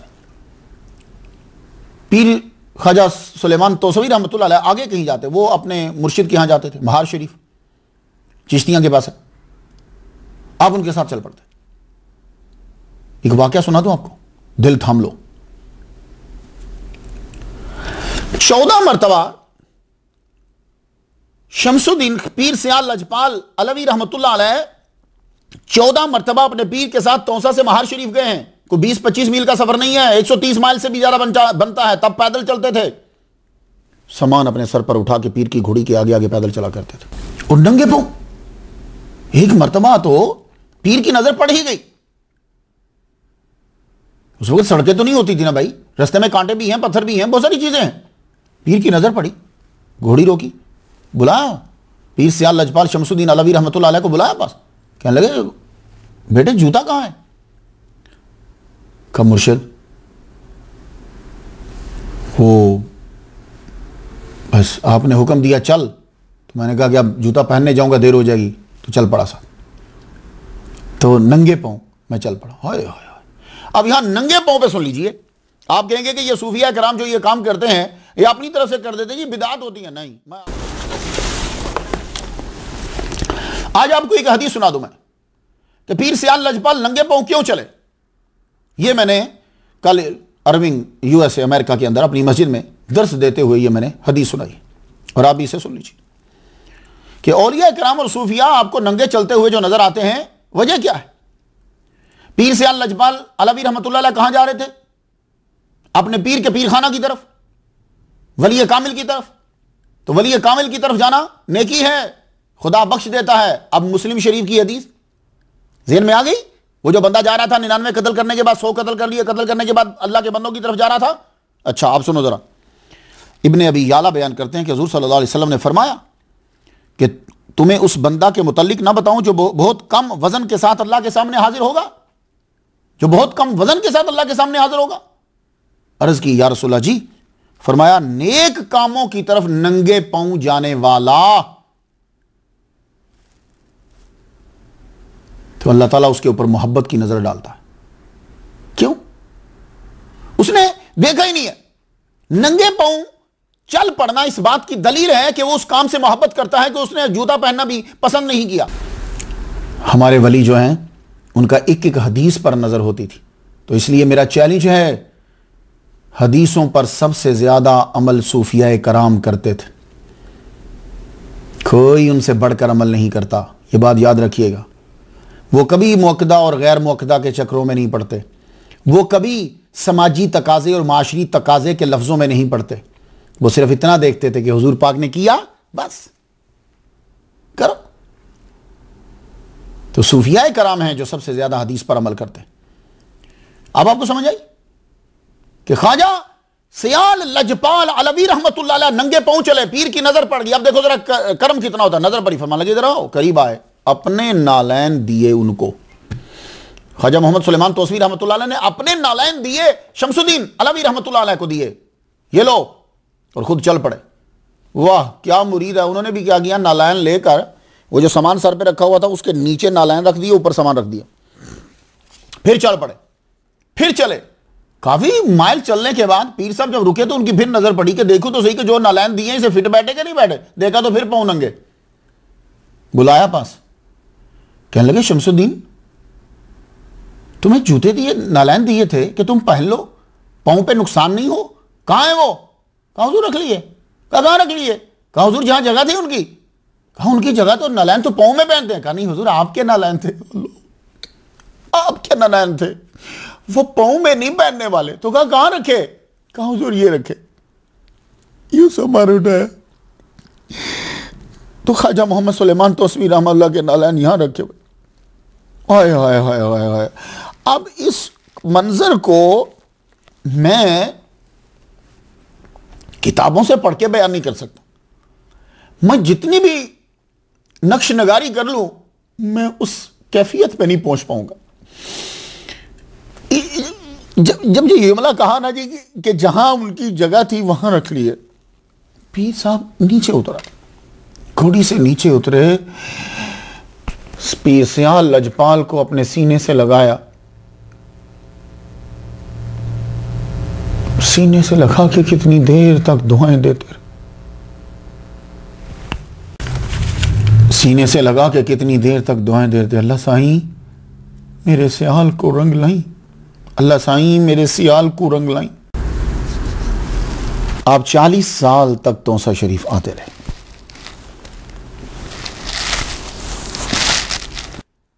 और साल में कई बार आते जाते। आपने अपना एक राउट बनाया हुआ था, उस पर चलते थे। आपको मालूम है अगर आप में से कोई आदमी गांव में चलने वाला हो और रास्ते में कहीं ना कहीं घास उगा होता है, तो अगर आप बार बार वहां चलो तो वहां एक रास्ता बन जाता है, रास्ता सा बन जाता है। तो आपके खुलाफा फरमाते हैं कि आप इतनी बार तौसा शरीफ जाते रहे कि वो जिस रास्ते से आप गुजरते थे वो उसी रास्ते के ऊपर एक अलग सा रास्ता बन गया था। जब तौसा शरीफ जाते तो बस एक कंबल आपके पास होता, वो जो ऊन का कंबल है, सूफिया की जो निशानी, वो कंबल आपके पास होता, बस चल पड़ता। सर्दी होती तो ओढ़ लेते, गर्मी होती तो ज़मीन से जोड़ लेते, यानी जब सोने लगते तो नीचे बिछा लेते, बस। और आप जब चलते थे सियाल से तौसा की तरफ तो ऐसे लगता था कि ज़मीन सिमट गई है। बस एक रात बीच में पड़ती थी, दूसरे दिन वहां होते थे। हालांकि बहुत लंबा सफ़र है आप, और जब आप चलते अकेले होते थे आप, तो आपको पता है उस वक्त डाकू भी रास्ते में पड़ते थे। पीर सियाल लजपाल शमसुद्दीन अलवी रहमतुल्लाह अलैह एक मरतबा जा रहे अपने पीर मुर्शिद से मिलने के लिए, रास्ते में डाकुओं ने हमला कर दिया। उन्होंने कहा लूट लो, कुछ ना कुछ तो होगा इसके पास। जब वो आगे बढ़े आपको मारने के लिए, पकड़ने के लिए बढ़े, आपने नीचे से झुक कर डराने के लिए पत्थर उठाया। पत्थर उठाना था कि सब ने चीखना शुरू कर दिया, सबने। वो आपने फरमाया क्या हुआ तुम्हें? एक पत्थर है मेरे पास, एक मैं बंदा हूं, मैं एक को मारूंगा, सब क्यों चीख रहे हो? कहने लगे आप एक नहीं हो, आपकी तरह के पत्थर हजारों ने उठाए हुए हैं, कौन मुकाबला करे इनका? आपने फरमाया हजारों ने उठाए। अपने पत्थर नीचे फेंक दिया, पत्थर फेंका, अब उनको एक ही नजर आ रहा है, अब पत्थर किसी में नजर नहीं आ रहा। सारे डाकू करीब आ गए, डाके से तौबा की। अल्लाह अकबर जल्ला शान। पीर सियाल लजपाल तौसा शरीफ आपका आना जाना उस वक्त तक कम ना हुआ जब तक बदन खम ना हुआ। फिर बच्चों को भेजते थे। एक वाकया मोहम्मद बिन अलवी सियालवी रहमतुल्लाह अलैह की ज़ुबान से सुने। मोहम्मद बिन अलवी रहमतुल्लाह का नाम तो सुना आपने, उनकी ज़ुबान से सुनिए वाकया क्या। फरमाते हैं कि आप जब तौसा शरीफ जाया करते थे, पहले अकेले जाते थे, फिर फैमिली हो गई, फैमिली को भी साथ ले जाते थे। बाजू का फैमिली ऊँट पे होती, पूरा काफिला होता। आप जब जाते थे तो तौसा शरीफ के रास्ता में मालूम था आपके पीर भाई को कि यहां से ये गुजरते हैं, तो वो क्या करता था कि वो आपको थोड़ी देर के लिए ठहरा लेता, कहता रुक जाओ, कुछ खा के जाओ, बरकत हो जाएगी मेरे घर। था वो बेचारा गरीब, मट्टी और घास फूस मिलाकर उसने एक झोंपड़ी से एक मकान सा बनाया हुआ था, उसी में रहता। फिर उसने शादी कर ली। शादी कर ली तो बीवी आके रहने लगी। अब उस पर जरा भार हो गया। एक मरतबा काफिला जा रहा था, पीर सियाल लजपाल शमसुद्दीन अलवी रहमतुल्लाह अलैह फरमाते हैं वो जा रहे हैं तो मोहम्मदीन अलवी कहते हैं मैं भी साथ हूं। जो ही आपका काफिला उसके करीब पहुंचा तो आपकी आदत यह थी कि पीर सियाल लजपाल क्या करते थे कि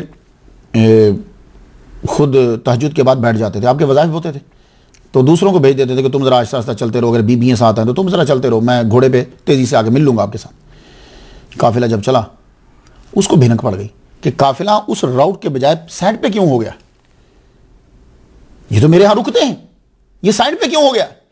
आपका पीर भाई था, आगे बढ़ा, आपको ढूंढ लिया, जाकर आपकी घोड़ी की लजाम को पकड़ लिया, आगे खड़ा हो गया। कहने लगा मेरे घर क्यों नहीं चल रहे, रुख चेंज क्यों किया। कहने लगे सुन, अब तेरी बीवी आ गई है, मैं तुझ पे भार नहीं डालना चाहता, ये इतना सारे खुदाम और ये सब मेरे साथ हैं तो मैं तेरे जाता तुझ पे भार पड़ता।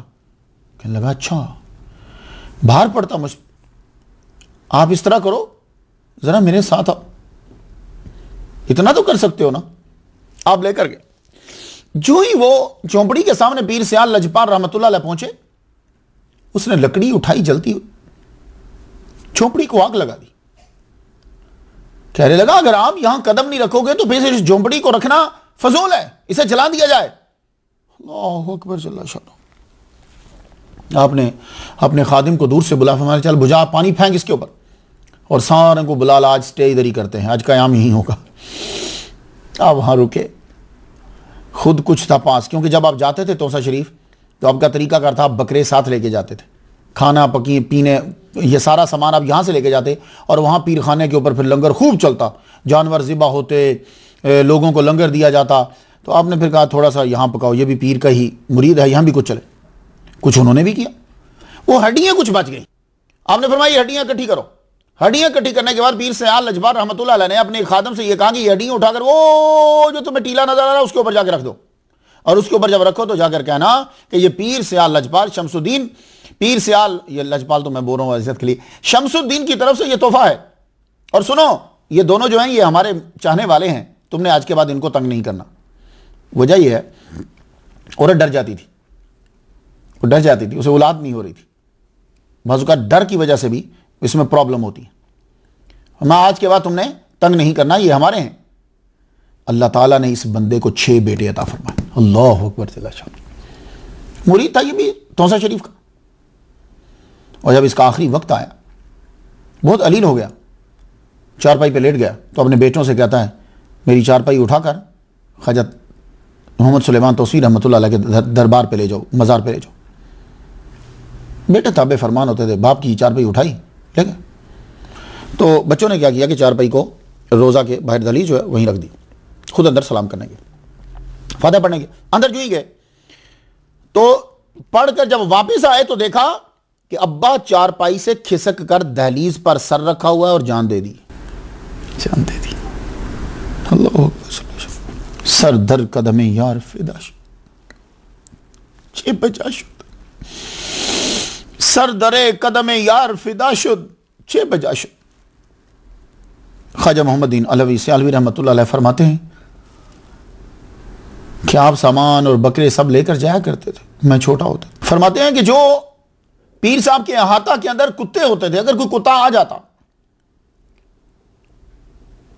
गोश्त लेके भागता, आप खुद गोश्त लेते और उसके सामने डालते, ये लो खाओ, तुम हमारे पीर के दर पर आए हो, तुम्हें खाली नहीं भेजेंगे, ये है तसव्वुफ, तुम्हें खाली नहीं भेजे।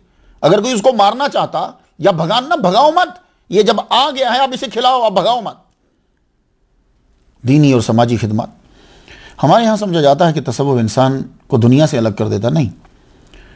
हम समझते हैं सूफी अकल से पैदल होता है, नहीं। दुनिया के मामलात और तल्लुकात से बेखबर होता है, नहीं, ऐसा हरगिज़ नहीं। वो बेहतरीन अक्ल का मालिक होता है और सालिक की रहनुमाई इल्हाम से अक्सर की जाती।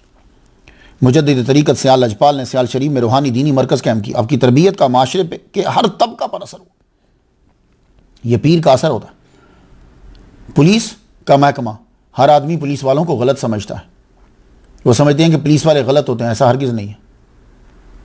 पुलिस वाले नमाज पढ़ते हैं, हम लोग, हमारी गवर्नमेंट पुलिस को इंसान नहीं समझती और पुलिस वालों से इंसान जैसा सलूक नहीं करती। जिसके बच्चे घर में पढ़ नहीं रहे, जिसके घर का खर्चा नहीं चल रहा, वो क्या करेगा? क्यों मोरद इल्जाम ठहराते हो? हमने खुद उन्हें खराब किया। उनको सारे अखराजात दो, उनके जो अखराजात हैं वो चीजें सारी गवर्नमेंट पूरी करे, फिर देखते हैं। पुलिस का महकमा जो है, इस महकमे को हजरत उमर रज़ी अल्लाह तआला अन्हु ने बनाया, उसने बुनियाद रखी है उन्होंने। ये दीन, ये बंदों की खिदमत के लिए होता है। हमें इस महकमे से प्यार है। मेरे वालिद गर्मी के अब्बा गुलाम हुसैन शाह रहमतुल्लाह अलैह, वो पुलिस में रहे, मौला अली के चाहने वाले, इमाम हुसन हुसैन के चाहने वाले, उन्हीं से हमने ये चीजें सीखी। इस जो इर्द गिर्द के इलाके के थे, थानेदार थे, इंस्पेक्टर थे, जो थे, सब के सब बाशरा, पाबंदे शरीयत, सूफी, वली कामिल। ये असर था पीर सियाल लजपाल रहमतुल्लाह अलैह का। हाँ, आप कहते हो कि पुलिस वालों को, ये हमारी गवर्नमेंट है जो इंसानों का सा सलूक नहीं करती, तो फिर रिएक्शन में तो चीज़ लेनी है ना। डॉक्टर मोहम्मद हुसैन को लिखना पड़ा कि मगरबी पाकिस्तान में सबसे ज़्यादा सिलसिला चिश्तिया की इशाअत और इल्म दीन की तबलीग ख्वाजा मुजद्दिद तरीक़त शमसुद्दीन अलवी सियालवी रहमतुल्लाह अलैह ने की है। आपको पीर मीर अली शाह मुजद्दिद मिल्लत ने मुजद्दिद तरीक़त कहा है। अब आओ देखें कि मुजद्दिद तरीक़त का तरीका क्या था। यह है सबसे अहम हिस्सा हमारी तकरीर का। आप अपने शब रोज़ कैसे गुजारते थे, यह बड़ा इंपॉर्टेंट है, इसलिए चाहें तो कागज़ और कलम लेके बैठ जाएं या तवज्जो से इसे समाप्त कर लीजिए। इसी के अंदर हमारे लिए बहुत सारी चीजें हैं। सर पर इमामा शरीफ रखते। इमामा कैसा होता है? जैसे दावत इस्लामी वाले रखते हैं वो, वरना तो सिख भी सर पे पगड़ी ही रखते हैं, उसको पगड़ी बोलते हैं ना आप लोग, लेकिन वो नहीं है। ये मिस्र वाले और तुर्की वाले पहनते हैं, ये भी नहीं है। बहुत कुछ हो सकता है, लेकिन हमने तो वो सूरत पेश करनी है जो सहाबा कराम या हुजूर पाक का जो अमामा शरीफ है उसके अंदर ये पीछे ये होता है, ये देख रहे हैं आप, ये पीछे होता है। इसको दो कंधों के दरमियान हुजूर सल्लल्लाहु अलैहि वसल्लम का लटका होता था। इमामा शरीफ पीर सियाल लजपाल सर पे रखते। चूंकि आप मुजद्दिद तरीक़त है, इसलिए दाढ़ी आपकी मुट्ठी से कम नहीं थी।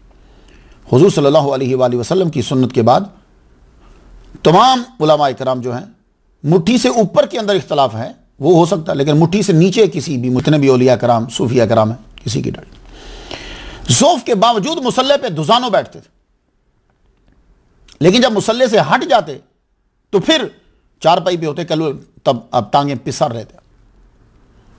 कैलूला के वक्त चारपाई पे दराज होते। उलमाए कराम और सादात की बड़ी इज्जत करते, तुलबा और सूफिया का खास ख्याल रखते।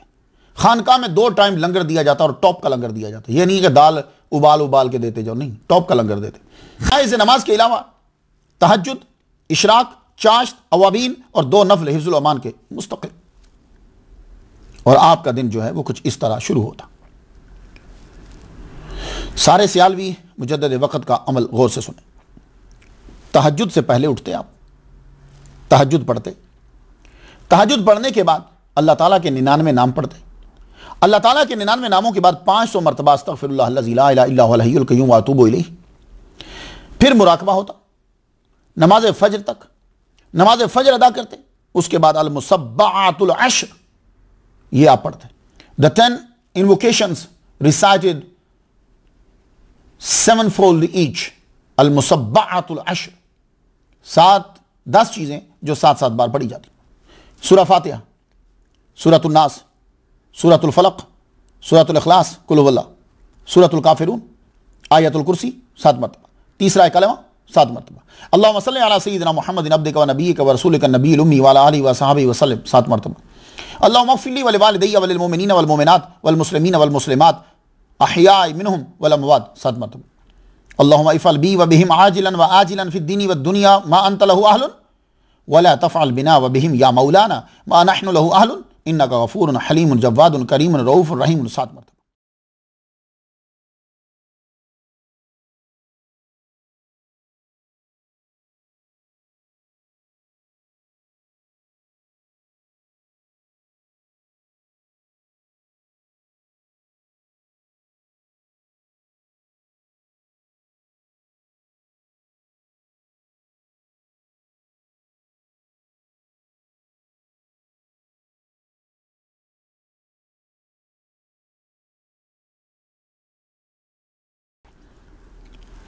ये इसकी सनद जो है वो कुछ यूं है, ये जो अल-मुसब्बाअतुल अश्र है कि 10 चीजें जो 7-7 बार पढ़ी जाती हैं, इसकी सनद कुछ यूं है कि हुजूर सल्लल्लाहु अलैहि वसल्लम ने हजरत खदिर अलैहिस्सलाम को यह अता की, और हजरत खदिर अलैहिस्सलाम ने हजरत शेख इब्राहिम तैमी को यह अता की जब वो खाना काबा के पास थे। फिर यह सिलसिला सूफिया में आम हुआ। तो अंदर की रोशनी के लिए इनको पढ़ना बहुत जरूरी है। तो हमारे पीर सियाल लजपाल रहमतुल्लाह अलैह इसको फजर की नमाज के बाद पढ़ते। उसके बाद सलातुल किब्रीतिल अहमर इसे पढ़ा जाता। अब यह दुरूद शरीफ जो है यह सियाल लजपाल को अब्दुल कादर गिलानी रहमतुल्लाह अलैह ने अता फरमाया, और फिर आपके मुर्शिद ने आपको ऑर्डर दिया। यह दुरूद शरीफ जो है बहुत बड़ा है, आप भी इसे वक्त मिले तो जरूर पढ़ें। अब इसका भी वाकया सुन लीजिए। अब जब तौसा शरीफ जाते थे, जंगल से गुजर रहे हैं, एक बुजुर्ग का दीदार हुआ, बड़ा नूरानी चेहरा, सर पे इमामा, मुट्ठी से जरा घनी दाढ़ी। आपने फरमाया, शमसुद्दीन तुम सलातुल किब्रीतिल अहमर ये पढ़ा करो।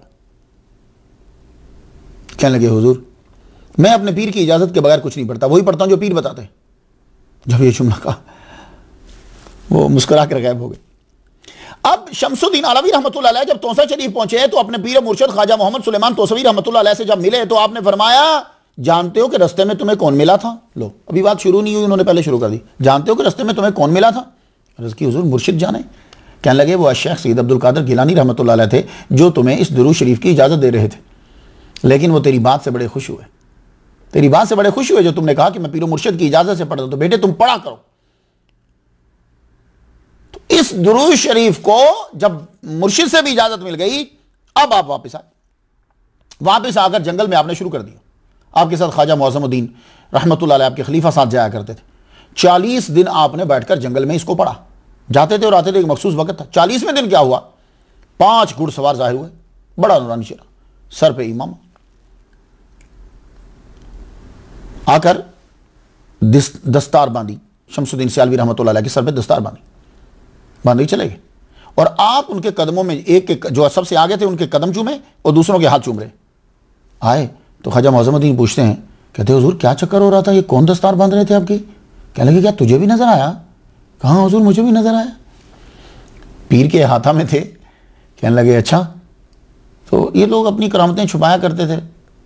तो कहने लगे कि अच्छा तुम बताना ना, मैं तुम्हें बताता हूँ। तो उनके जाने के बाद बताया। कहने लगे जिनके मैं कदम चूम रहा था वो मोहम्मद मुस्तफ़ा सल्लल्लाहु अलैहि वसल्लम थे, और जिनके हाथ चूम रहा था वो नबी के 4 यार थे। ओए ओए ओए। तो ये दुरूद शरीफ आपको मौका मिले ज़रूर पढ़िए, मैं ये दुरूद शरीफ दे रहा हूँ।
आपने इस दरूद को मामूलात में शामिल कर लिया। फजर के बाद सलातुल किब्रीत अल-अहमर, शजरा शरीफ पढ़ते, एक मंजिल दलाइल खैरात की पढ़ते। मैंने दलाइल खैरात की इजाज़त मराकश में जाकर ली, उनके ख़ानदान से जो है, आगे भी लोगों को बहुत सारी इजाज़त दी है, लोग पढ़ते हैं। फिर इशराक के वक़्त नवाफिल यूँ पढ़ते, 2 नफल शुक्राना के, 2 नफल इस्ताज़ा के, 2 नफल इस्तिखारा के, 2 नफल इस्तिजाब के, 2 नफल शुक्र नहार के, 2 नफल सवाब बराए वालिदैन के, और इशराक पढ़ते। सवा पारा फिर मंजिल होती। तसव्वुफ़ की किसी किताब का मुताला करते, फिर मदरसा में कोई एक आध सबक जाकर पढ़ा देते, फिर कैलूला फरमाते, ज़ोहर की नमाज में उठते, नमाज पढ़ते, तुलबा को तसव्वुफ़ का लेक्चर देते, असर के बाद ख़त्म ख्वाजगान होता, मगरिब के बाद अवाबीन के नवाफिल और 2 नफल हिफ्ज़ुल ईमान के पढ़ते, और ईशा के बाद कुछ वज़ाइफ होते। ये तरीका कर, जो भी कुछ अमल कर सकते हो ज़रूर करो। गवर्नमेंट बरतानिया से नफरत। मिर्ज़ा कादियानी ने गवर्नमेंट बरतानिया से मोहब्बत करी, लेकिन पीर सियाल लजब्बाल ने गवर्नमेंट बरतानिया से मोहब्बत नहीं की। क्यों? इसलिए कि उन्होंने मुसलमानों का कत्ल किया था। उन्होंने यहाँ की सारी ताकतों को, सारे खजानों पे कब्जा कर लिया। मुसलमानों को, ख़ासतौर पर इस्लाम को ख़त्म करने की कोशिशें फुल की। उलमा किराम को फांसी पे चढ़ाया और उलमा को सजाएं दी कि ये उलमा तो बेचारे के कैद में ही मर गए। जिसके पास कुछ ना हो वो कुछ लेने के लिए अंग्रेज़ों के लिए कुछ ना कुछ करता है। ये बात याद रखिए। आप मुजद्दिद तरीक़त थे, इनसे इलाज करवाना भी पसंद नहीं करते थे। मुजद्दिद तरीक़त का जुमला मशहूर है, खुदा ने मेरी आंखों को अंग्रेज़ की दीद तक से महफूज रखा। एक दफ़ा आपको इतला दी गई कि कहने लगे जी अंग्रेज़ दौरे पर आया है, तो वो आपसे भी मिलना चाहता है। आपने फरमाया वो मेरे तक नहीं पहुँचेगा, वो मेरे तक नहीं पहुँचेगा। पीर सियाल लजपाल मेरे तक नहीं पहुँचेगा। और वाकई एन टाइम पे उसका इरादा बदल गया, वो गया ही नहीं। क्योंकि वो वहाँ क्यों जाता? उसको पता है कि ये जो पीर है ये हमारे फ़ायदे के लिए नहीं है, ये हमें फ़ायदा नहीं देगा। वो हट गया। मियाँ शेर मोहम्मद शर्कपुरी रहमतुल्लाह अलैह फरमाया करते थे, वो अंग्रेज़ों के अंदर भी रहे और अंग्रेज़ों से बाहर भी। ये चीज़ आपकी औलाद में भी लीजिए। शेखुल इस्लाम कमरुद्दीन सियालवी रहमतुल्लाह अलैह को पूरे उलमा ने, जितने भी उलमा हैं, सब ने ये टाइटल दिया शेखुल इस्लाम का। कमरुद्दीन सियालवी रहमतुल्लाह अलैह का एक वाक़या समात कीजिए। कहते हैं कि राइफ़ल का लाइसेंस लेना था, तो आपने सही तरीका इख्तियार किया। कोई ऐसी स्टोरी नहीं बनाई, सीधा जाके एप्लीकेशन दे दी, भेजी कि मुझे राइफ़ल का लाइसेंस चाहिए। तो अंग्रेज़ था, डिप्टी कमिश्नर जो। अब डिप्टी कमिश्नर ने पैगाम भेजा कि आपकी अंग्रेज़ी सरकार के लिए जो खिदमात हैं लिख भेजें, ताकि उसकी रोशनी में लाइसेंस जो है वो आपको जारी कर दिया जाए। तो आगे से शेखुल इस्लाम का जवाब सुनिए। शेखुल इस्लाम ने कहा कि आप ख्वाजा मोहम्मद ज़ियाउद्दीन अलवी सियालवी के नामे नामी से तो वाकिफ़ होंगे, मैं उनका बेटा हूँ, तो उनकी जो खिदमात थी वैसी ही मुझसे तवक्कुआत रखें। अल्लाहु अकबर। चला, हालांकि आप अंग्रेज़ को खुश कर सकते थे।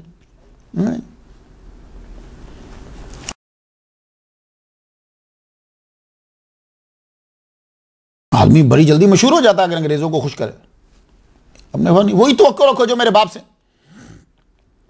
मुताला का शौक बड़ा था। मुजद्दिद तरीक़त सियाल लजपाल का मुताला का बहुत इतना शौक कि आपके पास अरबी, फारसी, हिंदी जुबान की किताबों का ज़ख़ीरा, मसनवी शरीफ तो ज़्यादातर आप उसका मुताला फरमाते थे। और यह बात याद रखिए, मुफक्किर और मुकर्रिर जब मुताला बंद कर देता है तो जमूद का शिकार होने लगता है। मैं वली कामिल की बात नहीं कर रहा, हम अपनी आम लोगों की बात कर रहे हैं। इसलिए मुताला जो है वो जारी और सारी रहना चाहिए। उतलुबुल इल्म मिनल महद इलल लहद, ये मुताला ही तो है, वरना मरते दम तक कौन जाके स्कूल में पढ़ेगा। तो हुजूर ने जो ये कहा कि उतलुबुल इल्म मिनल महद इलल लहद, कब्र तक इल्म हासिल करो, ये मुताला की तरफ तवज्जो दिलाई है हुजूर ने। वरना इल्म हासिल करने डिग्रियों की तो खास मुद्दत होती है, लेकिन मुताला जो है वो तुम्हारा आखिरी दम तक जारी रहना चाहिए। आप खुद फरमाया करते थे कि जो आदमी तसव्वुफ़ में कदम रखता है तो उसे चाहिए कि इब्तदा के अंदर वह हियाल उलूम पढ़े, कीमियाए सादत पढ़े, और जब ये पढ़ चुके तो आखिर के अंदर फरमाते थे कि मसनवी का मुताला जो है वो बहुत ज़रूरी है।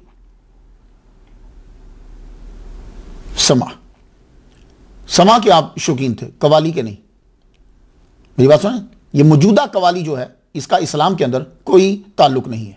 गाने वाला भी टुन्नो के पढ़ रहा और सुनने वाले भी सारे के सारे बेवजू और कोई तवज्जो नहीं। समा क्या है, इंशाल्लाह इस पर गुफ्तगू करेंगे। हमारी 58वें नंबर जो स्टोरी आएगी ख्वाजा उस्मान हरवनी रहमतुल्लाह अलैह पे, उस पर आप समा के ऊपर गुफ्तगू हमारी सुन सकेंगे कि समा क्या है, इसका मकाम क्या है। आपकी मजलिस में कव्वाल बिला मजामीर कलाम पढ़ते थे, यानी साज नहीं होता था। समा का तरीका क्या होता? तिलावत होती, मौलूद हुजूर का जिक्र, फिर गज़लियात तौहीद होती फ़ारसी और अरबी और हिंदी में। और आपके समा वाले भी खास होते थे, मौलवी सुल्तान महमूद, मियाँ खैर मोहम्मद, चांदी मियाँ, मीरो मियाँ, जुल्फो मियाँ। एक रोज़ क्या हुआ कि बाहर से 3 कव्वाल आ गए। कव्वाल आए तो उन्होंने मज़ामीर के साथ जो है वो कवाली पढ़ना चाहिए, समा पढ़ना चाहा, तो आपने फरमाया मज़ामीर को के ऊपर गिलाफ चढ़ा दो, इनके अलावा अगर तुम्हें कुछ आता है तो वो पढ़ो। अल्लाह अकबर। आजकल तो अस्तगफिरुल्लाह नात भी साजों के साथ पढ़ी जाती है, अस्तगफिरुल्लाह, फुल मजे, सब राजी या गाजी, सब राजी या गाजी। पीरों के अंदर जब हम कभी गुफ्तगू देखते हैं, हम तलाश करते हैं कि इसकी करामतें कितनी हैं, ये हम बड़ा तलाश करते हैं। हमें करामत जो है वो बड़ा कुछ जरूरी वक्त हो तो वहां इस्तेमाल की जाती है, उस वक्त किया जाता है जब इस्लाम की सरबुलंदी करना हो, अपनी जात की सरबुलंदी नहीं, इस्लाम की सरबुलंदी के लिए करामत का इजहार किया जाता है। ये पुराने औलिया कराम उसी वक्त दिखाते थे। सहाबा कराम का दौर, करामतें बहुत कम नजर आएंगी। क्यों? उनका ईमान आगे ही बड़ा मजबूत था, उनको जरूरत ही नहीं। तो ईमान को मजबूत करने के लिए करामत का औलिया कराम बाजुकात ज़हूर कर देते। और आजकल लोग तो करामत बनाते हैं, फिर बतलाते हैं, फिर उसको फैलाते हैं। आप खुद भी छुपाते थे और पीर सियाल लजपार दूसरों को भी हुक्म देते कि करामत छुपा दो, बल्कि आपने तो एक को सजा दे दी। उस पर भी वाक़या सुन लीजिए। और यह वाक़या पीर करम शाह अल-हज़ारी रहमतुल्लाह अलैह के ज़रिए से हम तक पहुँचा है। अब वाक़या कुछ यूँ है, एक मर्द दरवेश हाफिज़ शफ़ीक़ अहमद कादरी रहमतुल्लाह अलैह, जो हज़रत मूसा ज़ई के मुरीद थे, मुर्शिद के विसाल के बाद इनका एक मसला अटक गया। बड़े मुराकबे किए, बड़ा गौर किया, लेकिन वो मसला हल नहीं हो रहा। आप फिर दाता साहब के दरबार पे जाने लगे। दाता साहब के दरबार पर बैठे रहते, मसला हल हो जाए, मसला हल हो जाए। एक दिन दाता साहब ख्वाब में तशरीफ लाए, दाता गंज बशीर रिजवी रहमतुल्लाह फरमा लगे, तेरा मसले का हल मालूम है कहाँ है? ये पीर। तो ख्वाब के अंदर उनकी शक्ल दिखाई, फरमा लगे ये जम्मू में है और ये नाम इनका अब्बास अली शाह है, ये तेरा मसला हल ये करेंगे। आपने शक्ल भी देख ली, जगह का भी पता चल गया, उठे गए जम्मू पहुंचे। वहां जाके लोगों से पूछा अब्बास अली शाह, अब्बास अली शाह, बता दिया गया। जगह जब बताई तो वहां जब पहुंचे तो वो एक ब्राह्मण का घर था, अमीर ब्राह्मण था, और ब्राह्मण के जो भैंसें थी, जो जानवर थे, उनकी चारा डाल रहे हैं उनको। हाफिज शफीक अहमद कादरी ने देखा तो वापस आ गए, मिले बिना ही वापस आ गए। लगे यार शायद हो सकता है कोई ऐसे वहम सा हो गया हो मुझे, ये मेरे मसले को कैसे हल करेंगे जो एक ब्राह्मण हिंदू के यहां नौकरी कर रहे हैं। फिर वापस आ गए, फिर दाता साहब की कब्र के ऊपर, फिर रोजे पे वहां जाते, मुराकबा करते। दोबारा फिर दाता साहब, दाता गंज बशीर रिजवी रहमतुल्लाह अलैह ख्वाब में आए। ये पीर करम शाह सब बयान कर रहे हैं। फिर उनकी ख्वाब में आए, इनका हाथ पकड़कर अब्बास अली शाह के हाथ में दे दिया, कहा ये तेरा मसला हल करेंगे। अब जब हाथ पकड़कर हाथ में दिया तो अब हाफिज शफीक अहमद को मालूम हुआ कि यार कोई मसला पक्का ही है। अब रेलगाड़ी के जरिए से जम्मू पहुंचे। जब रेलगाड़ी जम्मू पे रुकी तो उतरने लगे तो देखा अब्बास अली शाह आगे टहल रहे हैं प्लेटफार्म के ऊपर, जैसे किसी का इंतजार कर रहे होते हैं। जो ही अपने डिब्बा से नीचे उतरे, वो दौड़ते हुए आए, हाथ पकड़ा और पकड़ते हुए तेजी से चल पड़े। और ये जुमला कहने लगे यार अब दाता साहब ने भी लोगों के राज खोलने शुरू कर दिए हैं। ये कहते हुए घर ले गए, 3-4 दिन अपने पास रखा। उसके बाद जंगल में ले गए, तवज्जो डाली, तवज्जो डालने के बाद उनके मसले को हल कर दिया।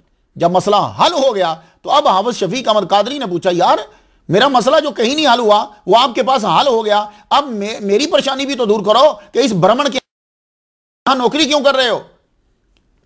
अब जरा अब्बास अली शाह, सैयद अब्बास अली शाह गिलानी सयालवी रहमतुल्लाह अलैह क्या स्टोरी सुनाते हैं।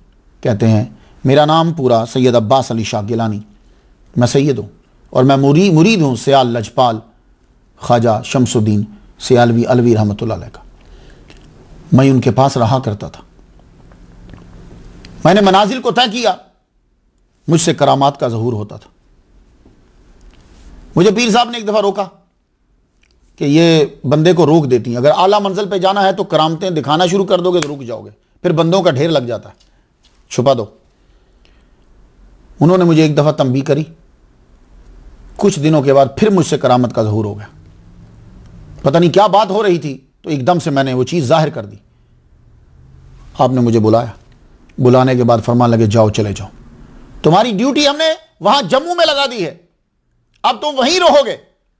तो मुझे 30 साल हो चुके हैं इस ब्राह्मण की गायों भैंसों को चारा डालते हुए। किधर गए वो लोग जो झूठी करामतें बनाकर सुनाते हैं और गुमराह कर रहे हैं? फरमाने लगे मुझे 30 है, ये पीर करम शाह अल अज़हरी बता रहे हैं। क्या लगे उन्होंने कहा वो 30 साल हो चुके हैं मुझे यहां, और अब मेरा वक्त पूरा हो गया है, मेरा वक्त पूरा हो गया है। अब सुनो, तुम ये पैसे अपने पास रख लो, फुला मेरा कस्बा है, तुम मेरे कस्बे में आ जाना, जब तुम्हारा दिल फोर्स करेगा तो तुम्हें पहुंचना है। ये देखो चीजें, जब तुम्हारा दिल फोर्स करेगा तो तुम्हें फिर चल पड़ना है, और जब चलना है तो तुम आओगे तो मस्जिद में तुम्हें चंद बंदे मिलेंगे। वो कहेंगे कि एक शाह साहब होते थे, सारी जिंदगी बाहर रहे, चंद दिन पहले आए और वो मर गए। जब वो तुम्हें ये बताएं तो इन पैसों की शिरीनी लेकर, चीज़ें लेकर तुमने फातिहा पढ़नी है और इसाले सवाब करना है। तो जब तुम आओगे तो मुझे मरे हुए गए हुए 3 दिन हो चुके होंगे, सारी चीज़ें मर गए। फरमाया कि तुम इससे पहले पहुंच ही नहीं पाओगे। वही हुआ। हाफिज शफीक अहमद जो हैं वो कुछ अरसे के बाद वापस गए तो देखा गाँव में चंद बंदे बैठे हैं मस्जिद के अंदर, और वो यही कह रहे हैं। उन्होंने वही जुमले दोहराए जो जुमले सैयद अब्बास अली शाह गिलानी रहमतुल्लाह अलैह ने कहा था। और 3 दिन हो चुके, आपने खाना जो है वो पकवाया, तकसीम कर दिया। अल्लाह अकबर जल्ला शानहू। सच्ची करामत वालों का ये हाल है तो कज़्ज़ाबों का हाल क्या हो। विसाल ज़िंदगी का सफ़र जो 1799 से शुरू हुआ, 1882 के दिसंबर के आखिरी दिन 18 सफ़र आपने तहज्जुद की नमाज अदा की, आपको बुखार हुआ, कमज़ोरी बढ़ती गई, आपकी उम्र तकरीबन 86 साल हो चुकी। 21 सफ़र को आपके साहबजादा तौसा शरीफ से वापस आए तो मुजद्दिद तरीक़त ने पीर खाना का पूछा और साहबजादों का हाल दरियाफ़्त किया, फिर कुरान पढ़वाया। 22 सफ़र को 1 लाख मरतबा दुरूद शरीफ पढ़वाया। इर्द गिर्द की फ़ज़ा बाबरकत और बाबरकत, एक बरकत का समा। 24 सफ़र को पूछा क्या दिन है, अर्ज़ की जुमा है। हाथ में तस्बीह पकड़ी, चंद कलिमात पढ़े, दुरूद शरीफ पढ़ा, लोगों से कहा बाहर चले जाओ, किबला की तरफ मुँह किया, एक हल्की सी जुम्बश हुई और रूह कफ से अनसरी से परवास कर गई। गुस्ल और तकफीन का काम ज़ोहर तक हो गया। आपके खलीफा मौलाना मुअज़्ज़मुद्दीन आफ मुअज़्ज़माबाद ने नमाज जनाजा पढ़ाई। ज़ोहर से असर तक जस्द अनवर लोगों के दीदार के लिए रखा गया। वज़ाइफ पढ़ते रहे, कुरान पढ़ते रहे, दीदार करते रहे। असर के बाद फ़ौरन दफना दिया। मैं तो उनके लिए 1 हफ्ते से फातिहा पढ़ रहा हूँ, आप भी फातिहा पढ़ दीजिए। आज मेरी ज़िंदगी का बहुत बड़ा दिन है, अल्लाह तेरा शुक्र, आज मैंने 96 औलिया का तज़किरा कर दिया। इनके मातहत तो मैं सैकड़ों का कर चुका हूँ, 96 से कही, लेकिन सरनामा कलाम बनाकर 96 किए हैं मैंने। ये ख्वाजा फरीदुद्दीन अत्तार रहमतुल्लाह की किताब पढ़ने के बाद शौक़ पैदा हुआ कि मैं भी कम अज़ कम 96 लिखूँ। क्यों? इसलिए कि जब वो मरे थे उनकी कब्र पर फरिश्तों का नज़ूल हुआ था। मुझे उम्मीद है कि मैं भी मरूँगा तो मेरी कब्र पर फरिश्तों का नज़ूल होगा, क्योंकि इतने औलिया को बयान कर देना ये अब्दुल कादर गिलानी गौस पाक की नज़र के सिवा नहीं हो सकता। अब आप लोग दुआ करें कि अल्लाह ताला 365 जो है वो मुकम्मल कर दे, ताकि हर आदमी को रोज़ का एक वली कामिल सुनने में मिल जाए और उस वाक़े के अंदर जो है वो इस्लाम की बातें भी हों, दीन की बातें भी हों, वो चीज़ें भी उसके अंदर हों।